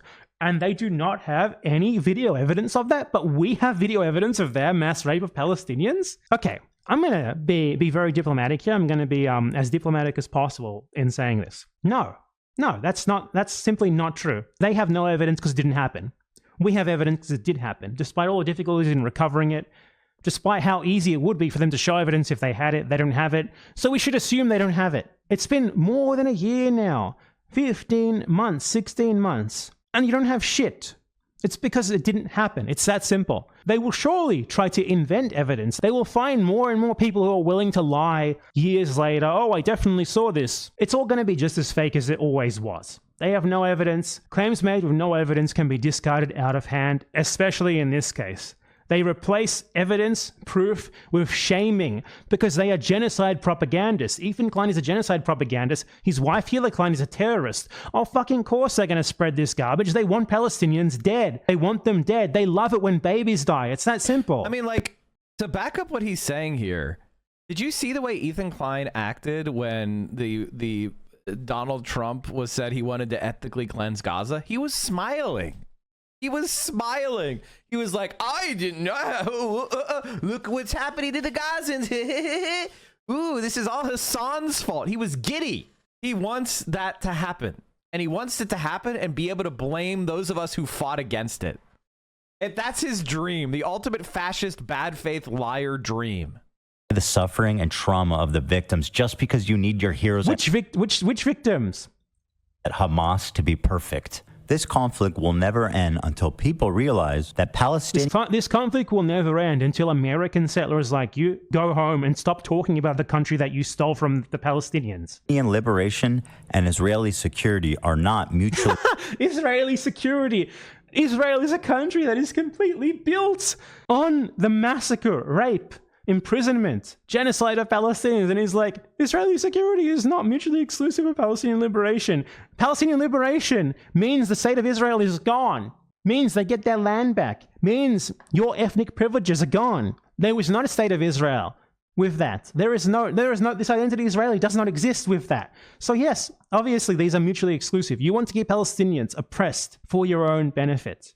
Exclusive. You need both. And it can be done, but not while people like Hassan lie, propagate. He's literally lying and propagandizing here by presenting this obvious bullshit testimony, if it's true, as his only evidence in a UN report that he mischaracterized. And incite hate. It's people like him, ironically, that prolong the conflict indefinitely. You moved to Israel from the USA. You chose to move to Israel to receive ethnic privileges at the cost of Palestinians. Oh, man. There's no space for conversation. There's no space for rational thought. There's no space for nuance. What an idiotic rant. Like, he moves on as if he's proven his claim of mass rape with nothing but this obviously made-up bullshit testimony of an 18-year-old who was pressured into lying after her initial testimony where she said that nothing bad happened to her or other women, got her death threats. Palestine is like 5 degrees off from where Hassan is. And to him and his community... He does not. This is actually crazy. Like, there's no evidence at all. It's so bad. Now, Ethan was called out for this lying before, and his reaction was to directly claim that this person, this hostage who's peddled this made-up story of having witnessed Hamas supposedly raping hostages, which again, would not have happened on October 7th, even if it was true, and thus wouldn't substantiate Ethan's claim. And 2, she was obviously lying given how her story changed after receiving pressure from genocidal Israelis to change it. But this was his reaction to him being called out for lying about this. Kidnapped from her home on October 7th by Hamas terrorists and was held captive for 51 days. Though only 17 years old, she witnessed the murder of her father and sister on that day and is now speaking out about what she witnessed in Gaza as well in a new documentary by Sheryl Sandberg. Pretty amazing to be immediately disproven. She goes, I wouldn't believe it unless it was firsthand. Here's a 17-year-old whose family was murdered in front of her and she was kidnapped for 50 days and continually raped while being in captivity. She never claimed that. Not in the clips that Ethan Klein showed, and not in general. She claimed to have seen others. As I already went over this, obviously. He's just straight up making shit up here about her. He didn't even say that she was raped in his video, just sort of insinuated it. He showed her speaking for like 10 seconds and cut out the rest. And then and now he's saying outright, she claims to have been raped. No, she does not. And she is directly contradicting what she said earlier. This is exactly what I said. It's just straight up shaming. It's just shaming, scolding you, fake outrage in replacement of actual evidence. Ethan Klein doesn't even know what he uses evidence here. It did not register what she actually said, what she actually claimed. He did not even think to look into whether what she was saying was true or not. He did not even think into looking into whether her testimony was contradicted with what she had said earlier, whether there may be pressures and incentives for her to lie. No. All that Ethan Klein thought about was, I need propaganda to justify the genocide that I support. And this is what he came up with. Nothing to say? Nothing. This guy is so fucking dumb and is so confident that he's not dumb. It's insane. Holy fuck. You're not going to fucking acknowledge what just happened? You didn't show... What do you think happened? She will, to say that she's lying. This is a disgusting human being. You see what I'm saying? Just shaming. Vile fucking piece of shit. In new footage, Agam reveals that Get off the fucking Ozempic, you addict. Sexual assault and rape was a regular component of the life as a hostage in Gaza. Doesn't matter if fucking rapes happen on October 7th. Hassan, maybe you would like to call her a liar. Please. Hey, it's funny. I go, Hassan. She is a liar. Go ahead and call her a liar. Here's a first-hand account. And she's like, hold my beer, or whatever that meme is. Hold my fucking rape kit. I'll do it. God damn it. Somebody's got to call her a liar. I'll step up to the challenge. Such a great example of how I led this video. Shaming and insistence that you are right as a replacement of evidence. If this guy was confronted live, this is why he'll never speak to me live, he would fall over fucking crying in 2 seconds when confronted with the evidence that, for one, she was not saying she was raped. Why do you keep insisting that she was saying she was raped? And for two, there's clear evidence that she just lied, given that she changed her story after receiving massive pressure from Israeli society, and she was financially incentivized to do so by a businesswoman who funded a documentary to peddle the mass rape pro-genocide hoax. I will accept this task. This bitch is lying. Go right ahead. Doesn't matter if fucking rapes happen on October 7th. There are dozens of testimonies from witnesses. She thinks it's funny. Imagine hearing that and smiling. This guy's just such a disgusting freak, isn't he? And as pro-Palestine as you fucking can possibly be. What's funny about a 17-year-old, an innocent 17-year-old, whose family was murdered in front of her, kidnapped for 50 days, and continually raped in captivity? He's just going to repeat that? He's just going to repeat that? She never even claimed that. What's funny about that? Because she's Israeli? Okay, that was fun. She's 17 years old. She was born there. Her family was murdered in front of her. And you weren't born there. People like her and Hassan and everyone in his fucking orbit can't spare one shred of decency. But here's the thing with Ethan Klein that's really weird. Is like, we have time and time again said that we abhor civilian casualties and that the best way to secure peace is a one-state solution of freedom of conscience, of democracy, of human rights, of compensation for and the right of return, right? Like, that's what we want. We want to see a single state where Jews and Arabs and Palestinians and Christians and everybody can live in equal and harmony in a liberal, pluralistic state. That's what we want. That's what we advocate for. Ethan Klein, you don't want that. Ethan Klein, you don't want Palestinians to be able to have the right of return. You don't want Palestinians to be human, have the rights. You are the person. Oh, my shred Lord. Of humanity. This is what he's worrying about, by the way. Lying about what this person who is already lying about having witnessed rape said to paint her as a rape victim herself. She's going to smile at that. Most of who were in hiding Look how and happy heard she or is. saw it happen. And each week there's more stories coming out. There's a UN report that concludes it happened. Doesn't matter. But Hassan needs a rape kit from a There's mutilated... a UN report that concludes it happened. No, there's not. We already went over that. Wait, wasn't this disproven? Yes, it was. Was this clip from her disproven? Is he going to play the clip of her saying anything? No, he's not. What do you need her to say? What is she going to say? Oh, I was lying. What do you expect her to say? I said I was raped, but I was lying. She never even said that she was raped. We've seen enough, haven't we? In conclusion here, Israel blocks UN probe into supposed Hamas sexual crimes from October 7 to avoid inquiring into abuse of Palestinians. It's clear who was actually mass raped. It was Palestinians at the hands of Israel. There is no evidence even remotely comparable to the evidence for that or the supposed Hamas mass rape. Ethan and Ethan Klein, who is a terrorist, by the way, Ethan Klein is a terrorist, are trying to do genocide-enabling propaganda for Israel. And they're doing it so shoddily and stupidly. I genuinely can't believe that Ethan Klein played that clip of that hostage claiming to have seen other people being sexually assaulted, and then after having supposedly analyzed his source, supposedly knowing what it says, he just frames her as a rape victim herself based on nothing more than her word that doesn't exist, by the way. She never said that. I'm honestly just gobsmacked anyway. Ethan Klein destroyed again. See you next time. Honest to God, like Bad Empanada, he does the work. It's crazy. When you tell Ethan this, he literally responds by saying that Hamas is uniquely evil. He's a disgusting rape. I mean, the thing about Hamas is I don't support Hamas. You know who supports Hamas? Benjamin Netanyahu and the Israeli government. They spent money supporting Hamas to divide the Palestinians from West Bank and Gaza from each other, to prevent them from forming a coherent, unified Palestinian state, which is what they're opposed to. And Ethan Klein tries to pretend like he's opposed to Benjamin Netanyahu while supporting the people that are part of his coalition. He tries to have his cake and eat it too. Anyone who wants to thwart the establishment of a Palestinian state has to support bolstering Hamas and transferring money to Hamas. Netanyahu told his Likud party Knesset members in March 2019, this is part of our strategy. You know who's pro-Hamas? Benjamin Netanyahu. But again, Ethan Klein doesn't care about any of this. He just wants Palestinians to be put in their little concentration camps, ethnically cleansed and destroyed. So anyway, back to Marx. You want to talk about, we still have this DJ academic stuff? It's getting a little Mao old, was a dumb bitch. What the fuck did he do? Actually, he did a lot. He helped China a lot, but at what cost? He did a lot for China, I think. I don't know a lot about it. That being said, he probably killed a lot of people too. He did. Yeah. Name a communist leader that hasn't killed thousands of people. I'll wait. Name a communist leader that hasn't killed thousands of people. I'll wait. Name a U.S. president that hasn't killed thousands of people. I'll wait. Ooh. I mean, I'll wait. Hold on. I'm waiting.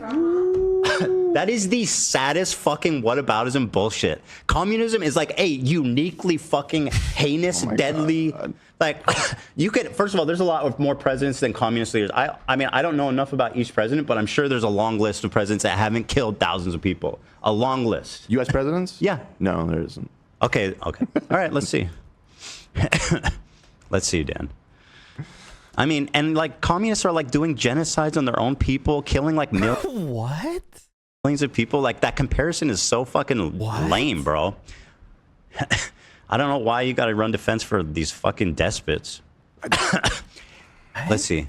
Any U.S. By the way, look at the smog in the background. Oof. Yes. Why does Ethan like? And this is, by the way, Chad. This is why Ethan Klein is a dumbass. In a nutshell, this is why Ethan Klein's a dumbass. He makes a statement, has no idea what he's talking about, and then he goes to Google to try to confirm his pre-existing belief.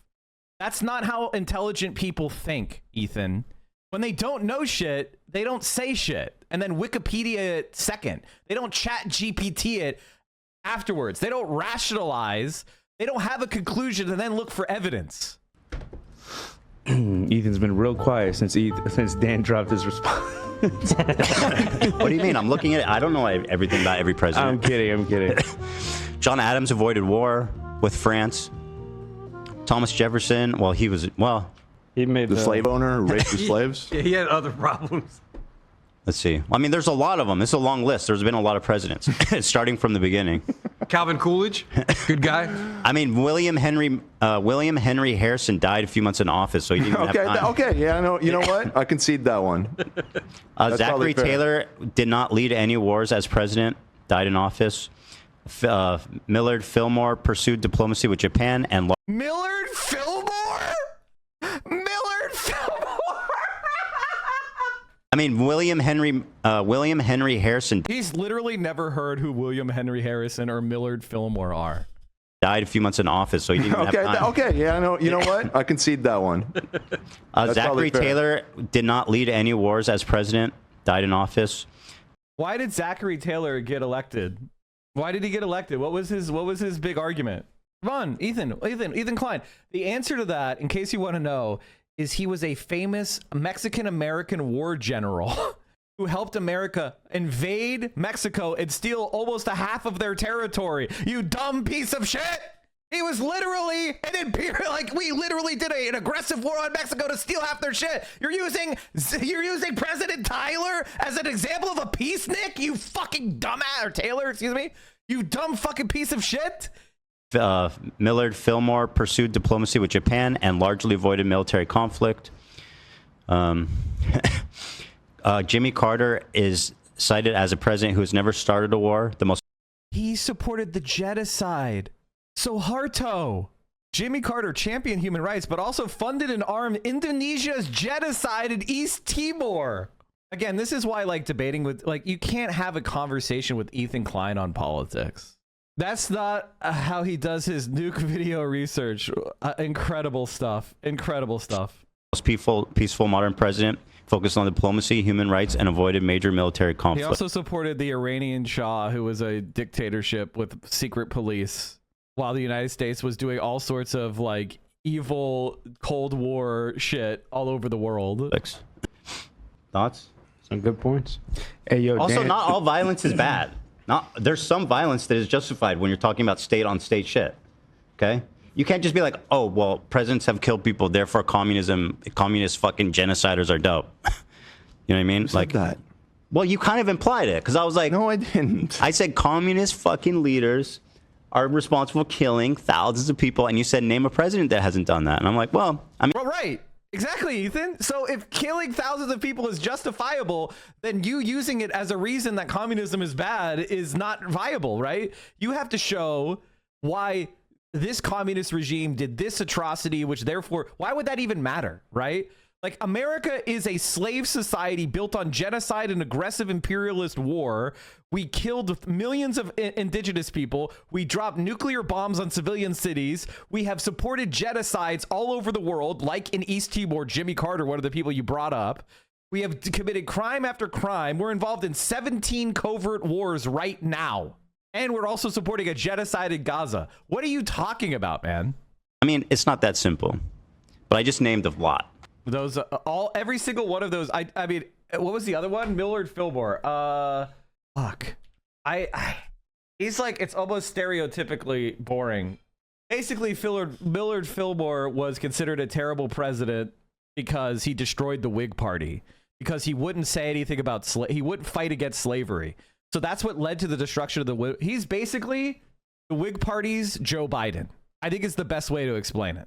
Where he basically set up the country for civil war because he wouldn't address the crisis over slavery. So if you think that means he's a good and he passed the Fugitive Slave Act. So if you think that's a good guy, the guy who set America up for a fucking civil war because he forced northern states to try to enforce slavery against their will, you think that's your good that's your good president? That's the good president? You have an imperialist general who slaughtered Mexicans to steal their territory. You have the guy that passed the Fugitive Slaves Act, and you have Jimmy Carter who did the genocide in East Timor. Those are your good presidents.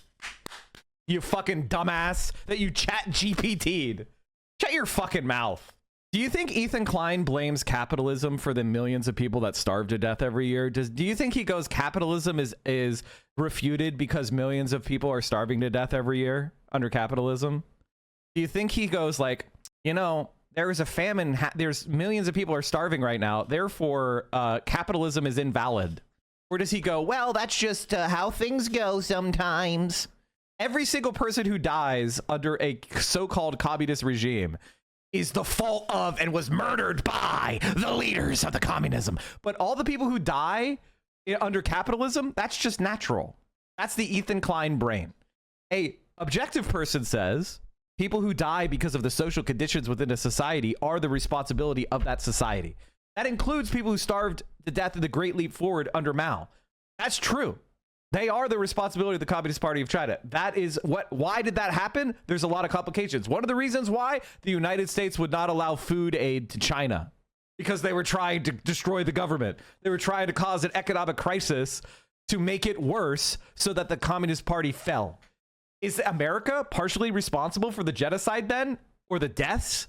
I would say so. I would say if you know innocent people are starving and you starve them because you want to overthrow their government, you are partially responsible.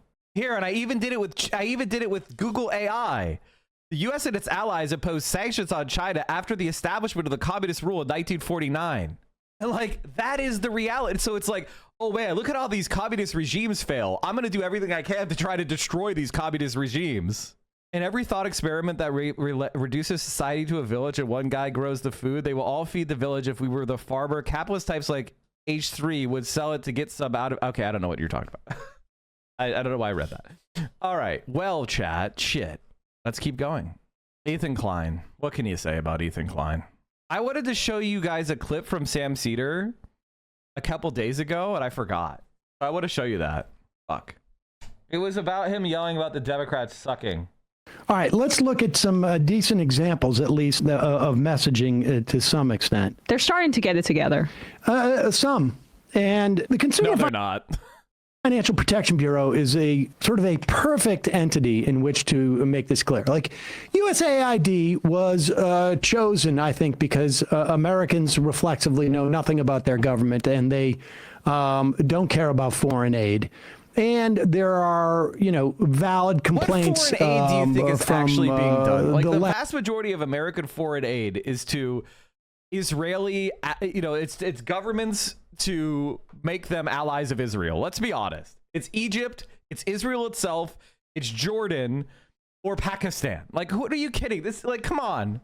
Left on some of these sort of like more submerged, nefarious things that are imperialistic that USAID does. And of course, because at one point they help people out, there's also, conservatives are happy to attack that agency because they're people who are not, they're from other countries and not all white ones. But the Consumer Financial Protection Bureau is literally is bulletproof in terms of selling it to the American public. For every dollar spent at the Consumer Financial Protection Bureau, which comes out of the the Fed and isn't even tax dollars, for every dollar spent, 20 comes back to American citizens who are consumers of various financial products, credit cards, banks, maybe they deal with debt, et cetera, et cetera. And this is the scam period right now. The Trump administration with all its crypto guys, they want to do more of that. So the CFPB gets in the way, and they never say the full acronym. They'll never spell it out. They say CFPB because they don't want to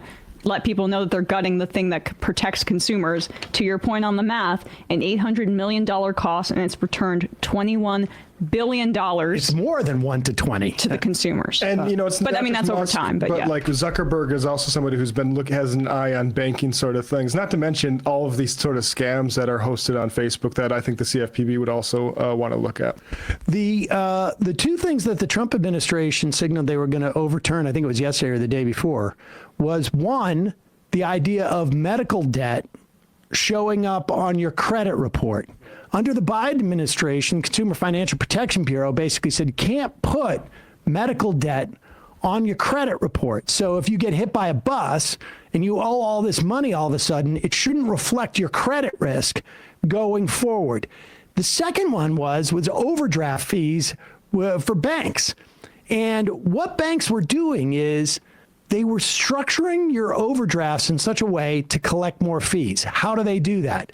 Let's say you have $400 in your bank and your electric bill costs $150. So you pay that $150. Now you've got $250 in your bank account, but you get into a fender bender. You got to pay for your car. It's $390 or $400. Let's say. They would not be able to strike you for an overdraft if they took that first charge first. Mm-hmm. But what they do is they delay these charges onto your account. And they can sometimes spread this over a couple of days. They will invert those charges. So the $400 charge, they'll go first and they'll go, you overdraft. Let's say you had $399 in your account.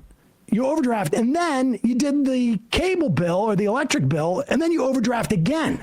Whereas you meant to pay the electric bill first, 150 bucks. Okay, I get 250 there. Now I pay the 400 bucks for my car and I overdraft. You would have had one overdraft, but they structure it so you actually have two. The same transactions, they just invert those transactions so that you pay extra fees. They're literally rolling that back. How can you say, and I dispute the fact that anybody said this in the first place, in what planet is this something you could sell to any voters at anywhere? Anywhere. Here is Chris Van Hollen at the rally out in front of the Consumer Financial Protection Bureau yesterday. Hundreds of people there, which is sort of impressive, to come out to protest the essentially shutting down of an agency. Here's Van Hollen. We have another senator coming up, and remind me, what are we asking our elected officials right now? Something about withholding something. Withhold your vote. Senator Chris Van Hollen, my senator from Maryland, I got to ask you, are you willing to withhold your vote until this constitutional crisis is over? I am, and See how this annoying activism works? You put them on the spot. no more business as usual in the United States Senate. Let's give it up for Elizabeth. Stop billionaire grift in the background. Stop Elon's takeover. Let's make it about the billionaires. Let's make it about the not good billionaires. Okay, since I've stopped talking about Ethan Klein for a few minutes, Ethan Klein probably stopped watching because I started talking about politics, the thing he has no interest in, so we can make fun of Ethan a little bit more.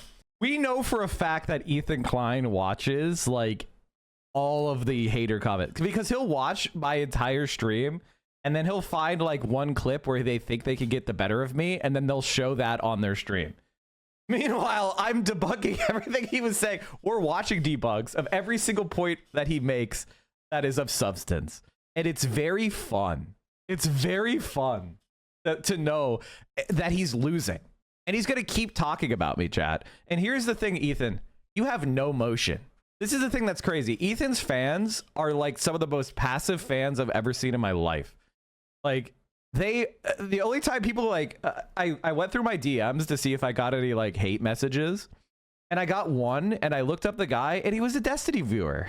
Ethan has no motion.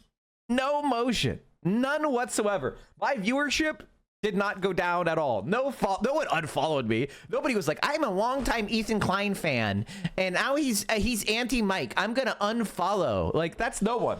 Literally no motion. No motion at all. That's crazy. Ethan's viewers just want to giggle at dumb fart jokes. I mean, honestly. Wait, what is happening with medical debt? This won't show up on our credit reports. Now it will it? Yes.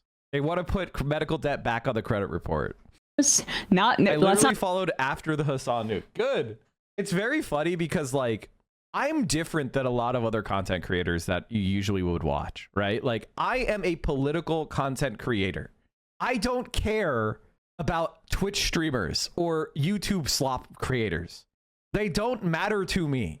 Whether they like me or not does not matter, right? I only need to focus on other political content creators to have success in this industry. Van Hollen really needs to refuse to play ball. He said he regrets voting for Rubio, but I want him calling out absence of a quorum. Yeah, exactly. We need political chicanery. You're totally right, Dad Cop.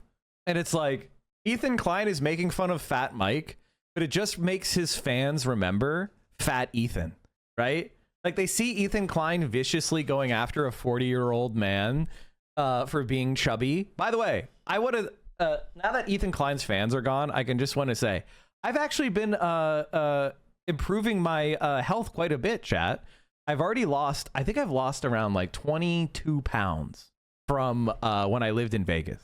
Isn't that great? I stopped drinking soda. That was a big one. I just drink bubbly water now. Isn't that great? So I need to lose another like 15 pounds and then I'll be good. I'll be golden. So I need to lose 15 more pounds. And then I want, you know, and I need to like, that's like my, that's, you know, and I need to get back in shape. Those are my like short-term goals, you know, just being healthier, taking care of ourselves, breaking out of the COVID, you know, fog. Like, even though it's been 5 years since COVID, some of the bad habits that we formed in COVID are still around, especially for me. If you don't use a drug that turns you yellow, gives you permanent cough, and blinds you, it doesn't count. Yeah. Yeah. I lost close to 100 pounds after getting a husky and cutting out a large amount of junk food and soda. Yeah. Are we going to get Mike buff PA? Honestly, I would be so insufferable if I was like ripped. I would be so insufferable if I was ripped. But I would be like old man in the sea ripped. Not like bodybuilder ripped. You know what I mean? Like, I would be like wiry, you know? I wouldn't be like built. We must build this proletariat. We'd be castaway ripped. Exactly. The new weight you've lost needs to be supplemented with exercise. Same thing for people who rely on GLP-1 meds and stop using them. You have to exercise. So true. So true. I always liked exercising when it was part of an activity. I never had gym rat brain. You know, I always like doing things for functional purposes, like for playing sports or something like that, you know, things like that. But I do need to just get in the gym and lift. I could see you being like a 60s pro wrestler. Oh, no. Did I play team sports? Yeah, I was ice hockey was my sport, and baseball. I was a third baseman and a center fielder, and I was a winger. I also played a little bit of golf for fun with my dad. Mike, go play. I don't play it anymore. Mike, go play pickleball with Vio. It's so fun for you. Oh, that's not a bad idea. You need a touch of narcissism to be a gym rat. I'm narcissistic for my mind. I'm not narcissistic around my body. I don't have that, like, I'm so sexy, I'm so hot. You know, I don't think like that. I just want to be smart. You know, I just want to be wise. That's what I value. Actual gym rats are incredibly. I kind of wish I had a little bit of that. Not make a distinction. Make it about the billionaires. It's good. Finally. Mike Reed's as a top of the rings slapshot winger of all time to me. It's starting to make sense. Yeah, but I was also I would actually go and clean up the garbage too, even though I'm not a big guy.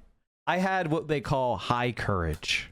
That means I would take myself in to make a play. Like, I would put myself in painful situations to make plays.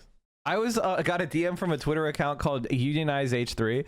I would be happy to help the crew. If Dan would want to come on my stream to get a union and the H3 Teddy Fresh, Unionize Teddy Fresh, I would love to help unionize Teddy Fresh. We should unionize Teddy Fresh. Rip federal funding to COVID believers. What's that mean? What's a COVID believer?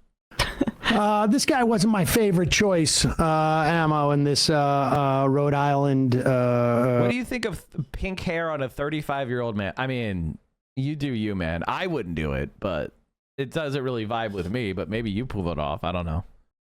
Congressional race. I can't remember who he was running. Dan is not a friend. He's just like Ethan. Oh, I know that.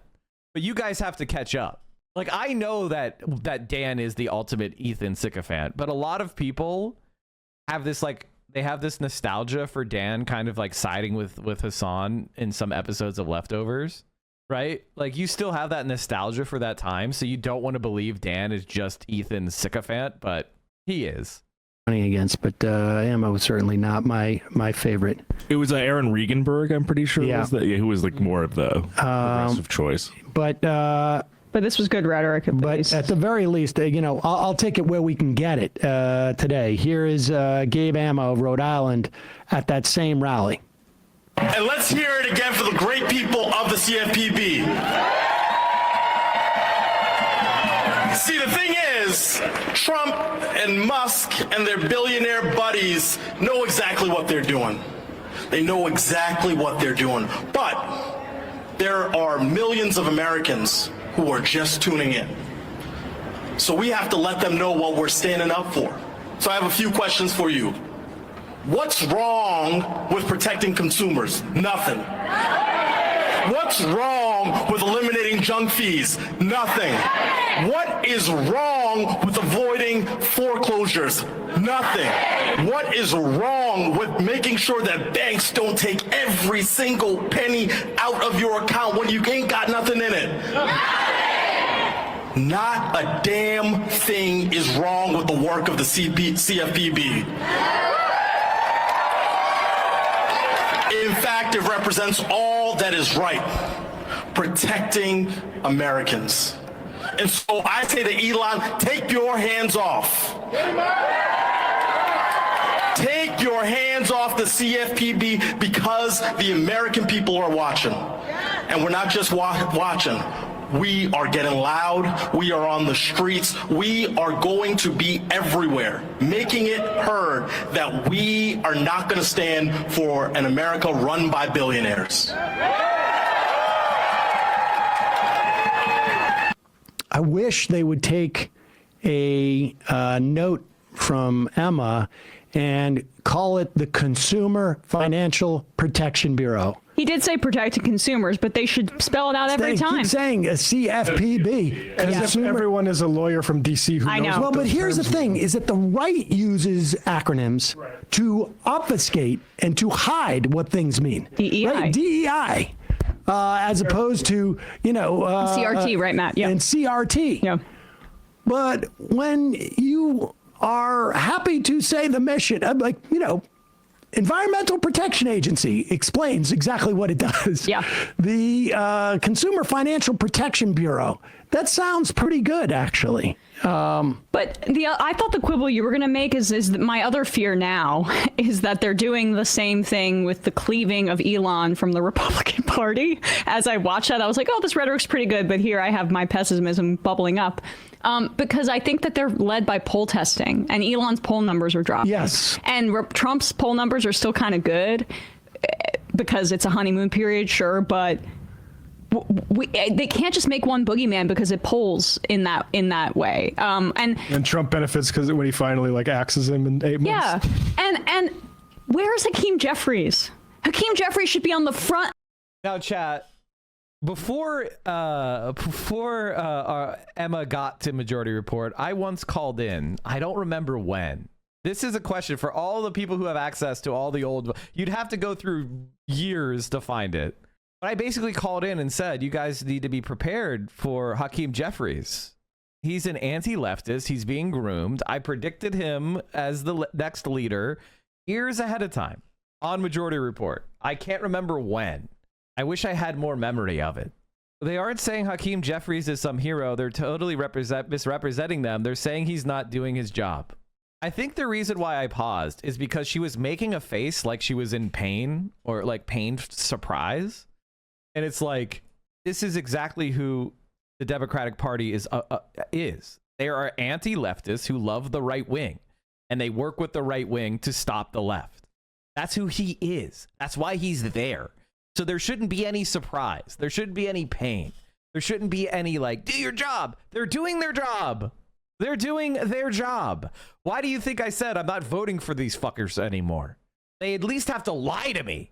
The AP banned from the Oval Office is Jover. Yeah, I saw they got banned from because they wouldn't say Gulf of America. I mean, Chuck Schumer, actually, I'm fine with him just shutting up. But Hakeem Jeffries, he's supposed to be at least winning the trust of the caucus. But what leverage does he have? Right. He has no leverage. I know. Oh. But yeah, but didn't you guys kind of argue that? Weren't you guys the people saying the parliamentarian? And what do you expect out of Joe Biden? Weren't you guys kind of those people a little bit? He should resign. He should. He's got to go. He is not meeting this moment. And even standard Democrats are out there. Van Hollen is not in DSA, but they're at the very least showing up to defend the American people. And Hakeem Jeffries is at the podium making excuses. Supposed to be the leader of the party. Well, Hakeem Jeffries was on with Jon Stewart, right? Let's watch this. I mean, he is really you see why the soaring rhetoric is just impressive here. Here he is with Jon Stewart. Is that actual room? Why does it look like he's in front, in a lighthouse? Like a weird. I think this is his. This is where he films his podcast from, so I recognize it. But make a little bit of mood lighting. Go ahead. Are the Democrats not thinking big enough to change the relationship between, this whole idea of having to fight? Pause it for a second. To lower it. Just okay. I'm an MR fan, but how they seemed to brush you off last time left a bad taste. I mean, yeah, because I made fun of them for Edigermentum posting. I made fun of them for having Editor Mentum on their stream 8 times, and then he was dead wrong about everything he said, and they just went right back to it. Like, I legitimately don't understand why Editor Mentum was on. Like, they have a lot smarter people in their own community. Why is Editor Mentum being promoted by them? He's a nobody. He has no track record. It was crazy. And it is, honest to God, it is because Chapo had him on first. So for some reason, that means he needs to be listened to by everybody. It was like, what is going on here? Okay, it's been teed up. Are you not thinking big enough? Like, I mean, fight. I mean, big. Like, tell me what the big vision is. There's probably at least 100 people in here who would be smarter to bring on than Editor Mentum. It's crazy. Between, you know, this whole idea of having to fight. He's a jumped up Felix reply guy. Exactly. He's just a Felix reply guy that got knighted. He made enough funny posts on Twitter to, you know, that's it. It's crazy. He has nothing. But again, you know, who am I, right? Who am I? Oh, wait, you know, ran for office, was an organizer, has a long track record of making my own content and my own predictions. I'm dumb as shit, and I would be better than, I mean, you would be. And like, it's fine. People are mad at me that I really don't like him. And the reason why I don't like him is because his analysis is bad and he's a liberal. Like, the reason I don't like him is because of the merit of what he's saying. He sucks. You know, and he's not helpful for the left. He's a liberal who says liberal shit 24/7. Like, I don't know if you guys saw, you know, I didn't even talk about it because I don't even want to give him any clicks, but he published a tier list, Jesus fucking Christ, of like the 2028 candidates. No Sean Fain, but he does have Stephen A. Smith in S tier. You know, I mean, it's just, what can you even say? But Mike, it's comedy. He's just pretending to be stupid. To lower insulin costs, as though that's like, you know, oh, we got 10 drugs that we can now negotiate with. Like, don't they have to be clearer, stronger, and change that relationship to get government to deliver these services directly, effectively? Go, John. Well, I think the Affordable Care Act, it's been an interesting journey, and I like that phrase. No, a very important one. Yes. In terms of what has happened transformationally, you're talking about more than 100 million Americans with pre-existing. You paused. I'm sorry, I couldn't help myself. He is talking like a contestant on The Bachelor, talking about their journey, getting to know this person over the past 3 months. The lack of, it's like he's talking about a friendship or some casual relationship. What do you mean the journey with the Affordable Care Act? Yes, the Republicans tried to dismantle it, which is why we have to keep improving it and proposing a Medicare for all system or whatever. I don't care about the journey and the litigation about the Affordable Care Act. There is a way to even, I mean, putting aside the sort of the deficiencies in the Affordable Care Act, you don't say journey. Yeah. Because you say fight. Because the fight was, Republicans wanted Americans to have no health insurance. They didn't want the insurance to be quality health insurance. They didn't want Medicaid to be expanded. There was a fight. We wasn't like we were in a boat and we were sort of like floating down the river on a journey. This sort of like non-specific, really kind of like not even political speak is how you like do good in interviews for corporate jobs. Yeah. It's just bizarre. I'm meeting at the intersection of synergy. You're talking about more than 100 million Americans with pre-existing healthcare conditions who now have coverage because of the Affordable Care Act, who otherwise would. By the way, chat, since Ethan isn't here, I just wanted to say, thank you, Ethan Klein. You are my best friend. You are the rent payer. You are the legend. Oh, yeah. This is awesome. I don't know why this is cracked out, but okay. It's cracking out, but it's okay. Look at that. Would be left to the public market, the insurance market, and healthcare insurers. Many of them. Taffy, thank you for the 5-tier ones. Would have it's not the public market, it's the private market. Yes. It's the private market. You made it to the top post of the H3 subreddit too. Yeah, those are Destiny. Oh man, it's so awesome. I mean, again, this has been my point about the ACA. The full name of it was the PPI, the Patient Protection Initiative, I think it was, and Affordable Care Act. The patient protection part worked. That was the 100 million with pre-existing conditions. That was no rescission, no annual or lifetime caps. But it was a fight. Public market, the insurance market, and healthcare insurers, many of whom would have no intention of allowing them affordable access to the healthcare that they need to live. That's more than 100 million Americans, young people who have transitioned out of college or hit age 21, but we're in. Okay, I want to give you guys an example of what I'm talking about, right? With H3. Okay, Mike from PA is big mad. This is triggered. H3 Productions, right? By Minority Carrier. Wow, okay. I wonder if this is a legitimate long-term H3 fan. Wow, look at that. 27 destinies. Let me see here. Oh, wait. Oh, hey, hold on. Let me go to the posts. Hold on. There it is. Minority Carity, our destiny, loader box, destiny. Every time. Thank you, Vio. What is this? Key lime pie. Wow. This is my weight loss journey, chat. It's your Persian birthday. Happy Persian birthday. No. Anyway, like, goddamn, dude. Wow, the anti-Mike from PA people are all Destiny, longtime Destiny, GGG, or AstroTurf and brigading. Oh, well. Oh, no, I'm so surprised. In the workforce since high school, at that point, they would generally have lost. Ethan doesn't have real fans. They're all Destiny viewers try to use Ethan to dunk on lefties. I mean, Ethan seems to like it. Ethan seems to like the DGGers. Their insurance coverage, Thank you for they the could goodies. not continue to be on their parents' plan. Now that was extended to the age of 26. That's been transformational. He asked. We've made the point short through answer, pause real quick, is that we did enough with Obamacare. Why are you looking at us? That's this entire party establishment, and all, like, they exist just to say we do enough. Huh? Why don't you reward us for doing enough? I don't know if I've ever seen someone speak who blinks as much as he does, but it appears as if he's not blinking. It's strange. It's almost like there's no there. It's because he's lying.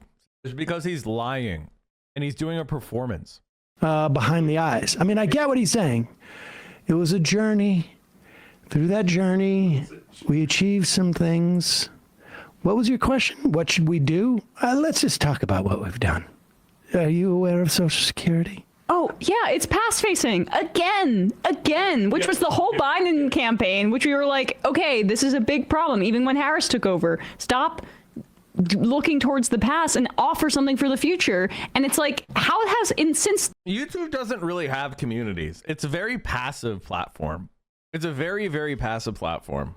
Trump got elected in November. They haven't come up with a plan. Because they're too busy killing all the plants. The Green Dream or whatever. Yeah. I find it pretty amazing also that in some of the reporting on the messaging that Biden's comms team nixed the "we're not going back" messaging as being too looking into the past, when that actually to me seems more rejecting the past, while everything other than that substantively was only focused on the past. Yes. Like we're not going back actually seemed like, okay, we are leaving the past in the past, and every other thing was like, we don't have to check any, we don't have to change anything. I mean, the ACA, like the Democrats lost with young men, right? With what, Gen Z?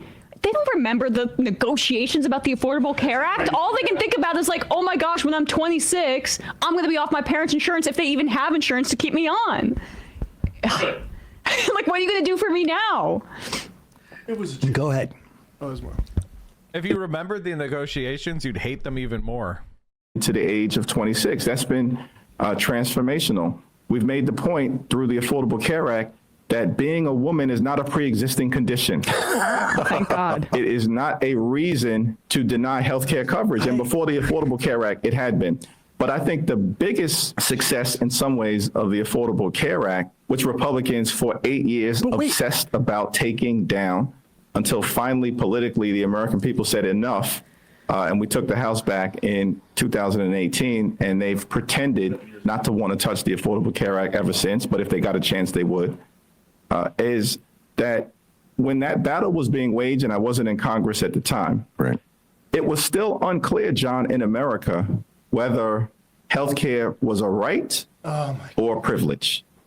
That was an open question. Unclear in your party. It's no longer an open. Yes, it is. It's still an open question. Millions of people are without health insurance. Millions more face financial destitution. Question. We at least understand that access to high quality, affordable health care is a right. It's a human right. I'm sorry. If it's a human right, we are falling We are falling so damn short. Healthcare is not a right. Access to healthcare. Okay, well, so the 26 million people who are uninsured as of, in the 2023 data, were they just like not grabbing onto that access? Did they choose not to access? They said, thank you so much, but I'm going to reject the healthcare. Or was it because they can't afford it? This is all just an ass covering operation. And I remember Barack Obama. Here's from 2019. Pelosi aides sought to undercut Medicare for all. A top aide to House Speaker Nancy Pelosi used a private meeting to encourage health policy groups to raise public concerns about Medicare for all. Just weeks after Democrats recaptured the House majority, multiple people familiar with the session told Politico. Wendell Primus, Pelosi's senior health policy advisor and a long-respected voice on health and domestic policy, told the roughly 2 dozen attendees at the November 30th gathering that the House Democratic leadership worried the progressive push for Medicare for all risked diverting attention from the party's core health agenda, the agenda that had won them the House and would likely animate Democratic voters right into 2020. Pelosi herself has been tepid in her support of Medicare for all, while some Democratic presidential candidates and more liberal Democrats have gone all in for single-payer healthcare movement, reflecting the serious divisions within the party's moderate and left wings. But Primus dismissed Medicare for all during the private session as an unhelpful distraction, according to 4 people in the room and 2 people briefed on the meeting, and expressed the need for more scrutiny of single-payer's policy implications. Some of those 6 sources interpreted it as a request for data and economic analysis, but others saw it as a harder edge invitation to discredit the idea or at least amplify its risks. Now, see, I know this stuff. What other streamers know about this? How many of them know that as soon as the Democrats run the House in 2018, Pelosi ordered all the Democratic aligned healthcare groups to start coming up with evidence to discredit Medicare for all? Did you know that? She was on the bill. But on the other hand, she was secretly trying to discredit it. How many of you knew that? None of you fucking did. Because why would you? That's insane to know this. That's why I should be making the content. And it's just like, it's crazy to even pretend that these people are on our side. They're not on our side. They're not on our side. They're our enemies just as much as any Republican is. And now is the time to end the Democratic Party. Today. Now. Do what they did in Mexico. What do you think would happen if we got some real left-wing politicians and leaders to start their own party and just went out? What do you think? You think people would love the Democrats? They would flock to a new party. And if it failed, so fucking be it. At least we tried. Obama was on a basketball podcast, The Young Man and the Three, talking with Tyrese Halliburton in the run up to the election. And the question was, like in the example, like, what do we need to do to get people to know the stakes? And Obama's spiel was, well, sometimes you can't see all the things we're doing, but just know that an old lady down the street might be getting, $60 off of her medicine every month. And I'm sorry, that's great for that old lady. That is not enough to win in politics, especially after what happened to the economy under Barack Obama, and the recovery. Wake up. And I'm sympathetic to messaging during election season, but we're 2 years away from the midterms. Always election season. Be in opposition. Yeah. Be in opposition. I understand that that's what happens, especially in the presidential campaign. What do you understand? Stop trying to square the circle with Kamala Harris. She was shit. Just admit she was shit. You were wrong about her. Who cares? Just fucking admit it and move on. She's dead and gone. She sucks. Stop trying to square the circle. You guys were wrong, okay? You were wrong. Who gives a fuck? Move on. Decisions and sometimes they don't work out, like the Liz Cheney of it all. But by God, when all that's required of you right now is to be in opposition, be in opposition. Hey, folks, don't forget to hit the subscribe button and check out our daily show. We do it every day at 12 p.m. By the way, chat, new announcement. In the next couple hours and days, we're probably going to witness a mass purge of our top scientific talent from the top echelons of government. I saw this news and I replied, in history, this will be considered the date that China surpasses the United States. The Chinese century has begun. 99% Hitler is better than 100%. We have to protect 90%. I know, it's like after 99% Hitler lost to 100% Hitler. Can you shut the fuck up about 99% Hitler? Like, it's one thing to argue, you know, in favor of 99% Hitler when they have a chance of winning. But after they lost, can you shut the fuck up about them already? What a way to go. This is another story I wanted to highlight because it shows you just how disgusting liberals are. A rally is expected tomorrow at the Stonewall Inn after the National Park Service removed transgender references from its website. Strong reaction coming in tonight. Eyewitness News reporter Anthony Carlo live in the Village with the story. Anthony? Rashade, members of the transgender community say this was a deliberate attempt to act as if they just don't exist. But it's bigger than this website. They say this is an insult to their sacrifices, to their contributions, to their courage, they say, to be who they are. Tonight, flags that represent the transgender community fly high outside the Stonewall Inn, a place boasting of pride and history. History the trans community says that's under attack. What they are doing is abhorrent. This is the birthplace of the LGBTQIA+ movement. The bar and Christopher Park are recognized as part of a national monument with its own page on the National Park Service website. As of Thursday, the letter T was deleted from all abbreviations. Any mention of the word transgender suddenly gone. Pride would not exist without Stonewall was led by trans women. Trans people, and so to erase us from a website is violence. It's the latest effort by the Trump administration demanding the federal government recognize only two genders. Governor Hochul on X saying this is just cruel and petty. A federal judge Thursday temporarily blocking the Trump administration from restricting transgender health care for anyone under 19. We hear in our office from parents of trans young people who overnight are losing their gender affirming care, and it's truly terrifying for them, terrifying for these young people. Inside the Stonewall National Park Visitor Center that opened this past June, trans rights and history are on full display. But for how much longer? We need the Democratic Party to stand up and to speak up and to help us in this fight. A fight that goes back decades to when this bar, this national monument, was at the center of the gay rights movement.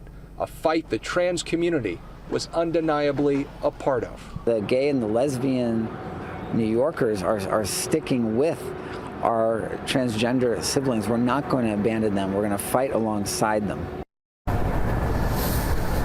And again, there is a protest planned here for tomorrow right here at Christopher Park across from the Stonewall Inn. Now, the Park Service has been silent on this since the changes to that website were made. We'll see if that changes. The governor of New York says she will not allow the contributions of transgender community members to be erased. We'll also see how local government handles this moving forward. We're live in the Village. Anthony Carlo, Channel 7 Eyewitness News. So chat, this is the weekend. It is Friday, which means we get together, and every Friday at 6 p.m. Pacific, 9 p.m. Eastern, we get together and we watch a movie in my Discord. This week, we're talking about something that you'll frequently hear whenever somebody talks about the advances that China is making. One of the big arguments you'll hear is, oh, they're just stealing intellectual property. They don't really invent anything. They're just stealing intellectual property. So I thought it might be fun to go and learn about the history of Silicon Valley. And this is a film that was put together quite a while ago called Pirates of Silicon Valley, which looks into the rise of Windows and Microsoft and Apple and Steve Jobs. So Bill Gates and Steve Jobs, and they were both, I know you're going to be surprised to hear this, thieves of intellectual property. So this is really good context for understanding that the richest people in our country today are not inventors. They're not engineers. They're not programmers. They are corporate raiders and thieves. Now, we know that IBM has set up this place to compete head-on with Apple, and that you're gearing up to come out with a personal computer that will wipe them out. We don't fit in here. Why even wasting our time? In the next year, we'll change the way people think and communicate. Keep your friends close, but your enemies closer. Maybe in a past life, I was a poet or artist. Hold them down for computers. You go do whatever it is you want to do. You want to play mommy? Fine, but the kid's not mine. What on earth would ordinary people want with computers? We have been chosen to seize history. All I'm doing now is being a brake pedal for you as you're heading for the wall. I need people with talent. I need artists. I was perfectly happy to be president of Pepsi-Cola until Steve Jobs came to recruit me and said, do you want to sell sugared water for the rest of your life? Or do you want to make history? Hi, how do you doing? You know Bill Gates? Yeah, hi. Chairman of Microsoft?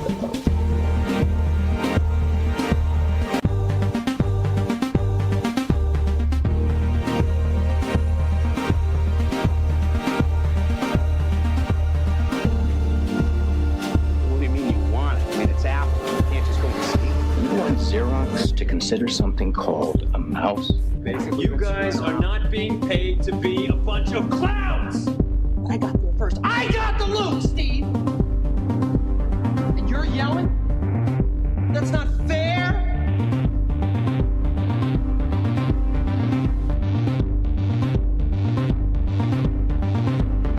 So you're going to learn about how... Stealing from us! You're going to learn about how the biggest American tech companies are 100% built on corporate espionage. Both Microsoft and Apple became huge because they stole their ideas. Apple from Xerox and Microsoft from Apple. And it is one of the funniest, like, it's so whenever somebody's like, Chinese are stealing our precious intellectual property, I can't help but laugh. So we're going to be watching that dramatic historical epic, Pirates of Silicon Valley, tonight at 6 p.m. Pacific, 9 p.m. Eastern. So come hang out. We do that every Friday in my Discord. I highly recommend you join my Discord. We're pushing for 10K members. 10K members of the Discord. So come hang out. I should be there. It is Valentine's Day, so I'm going to try my best to be there. But if you want to have a group Valentine, or you just want to chill out at home, come hang out with us tonight. Stream on Sunday and watch the Hedges Convo vid I posted as suggestions. Maybe I'll think about it. All right, everybody, that's going to be it for me today. Thank you so much for hanging out. I'll see you tonight. And I just want to say one more time. Let me find it. Fuck, where is it? Oh, there it is. Greetings. I am the true subscribers. Signal hope you in code word that will spur you into taking action for our purposes against your will. By the way, go boost this tweet on making fun of Ethan and thanking him. Thank you, Ethan Klein. You are my best friend. You destroy the legitimacy of any cause you tie yourself to. You are the legend. Thank you, Ethan Klein. You are my best friend. You are the living refutation of meritocracy. You are the legend.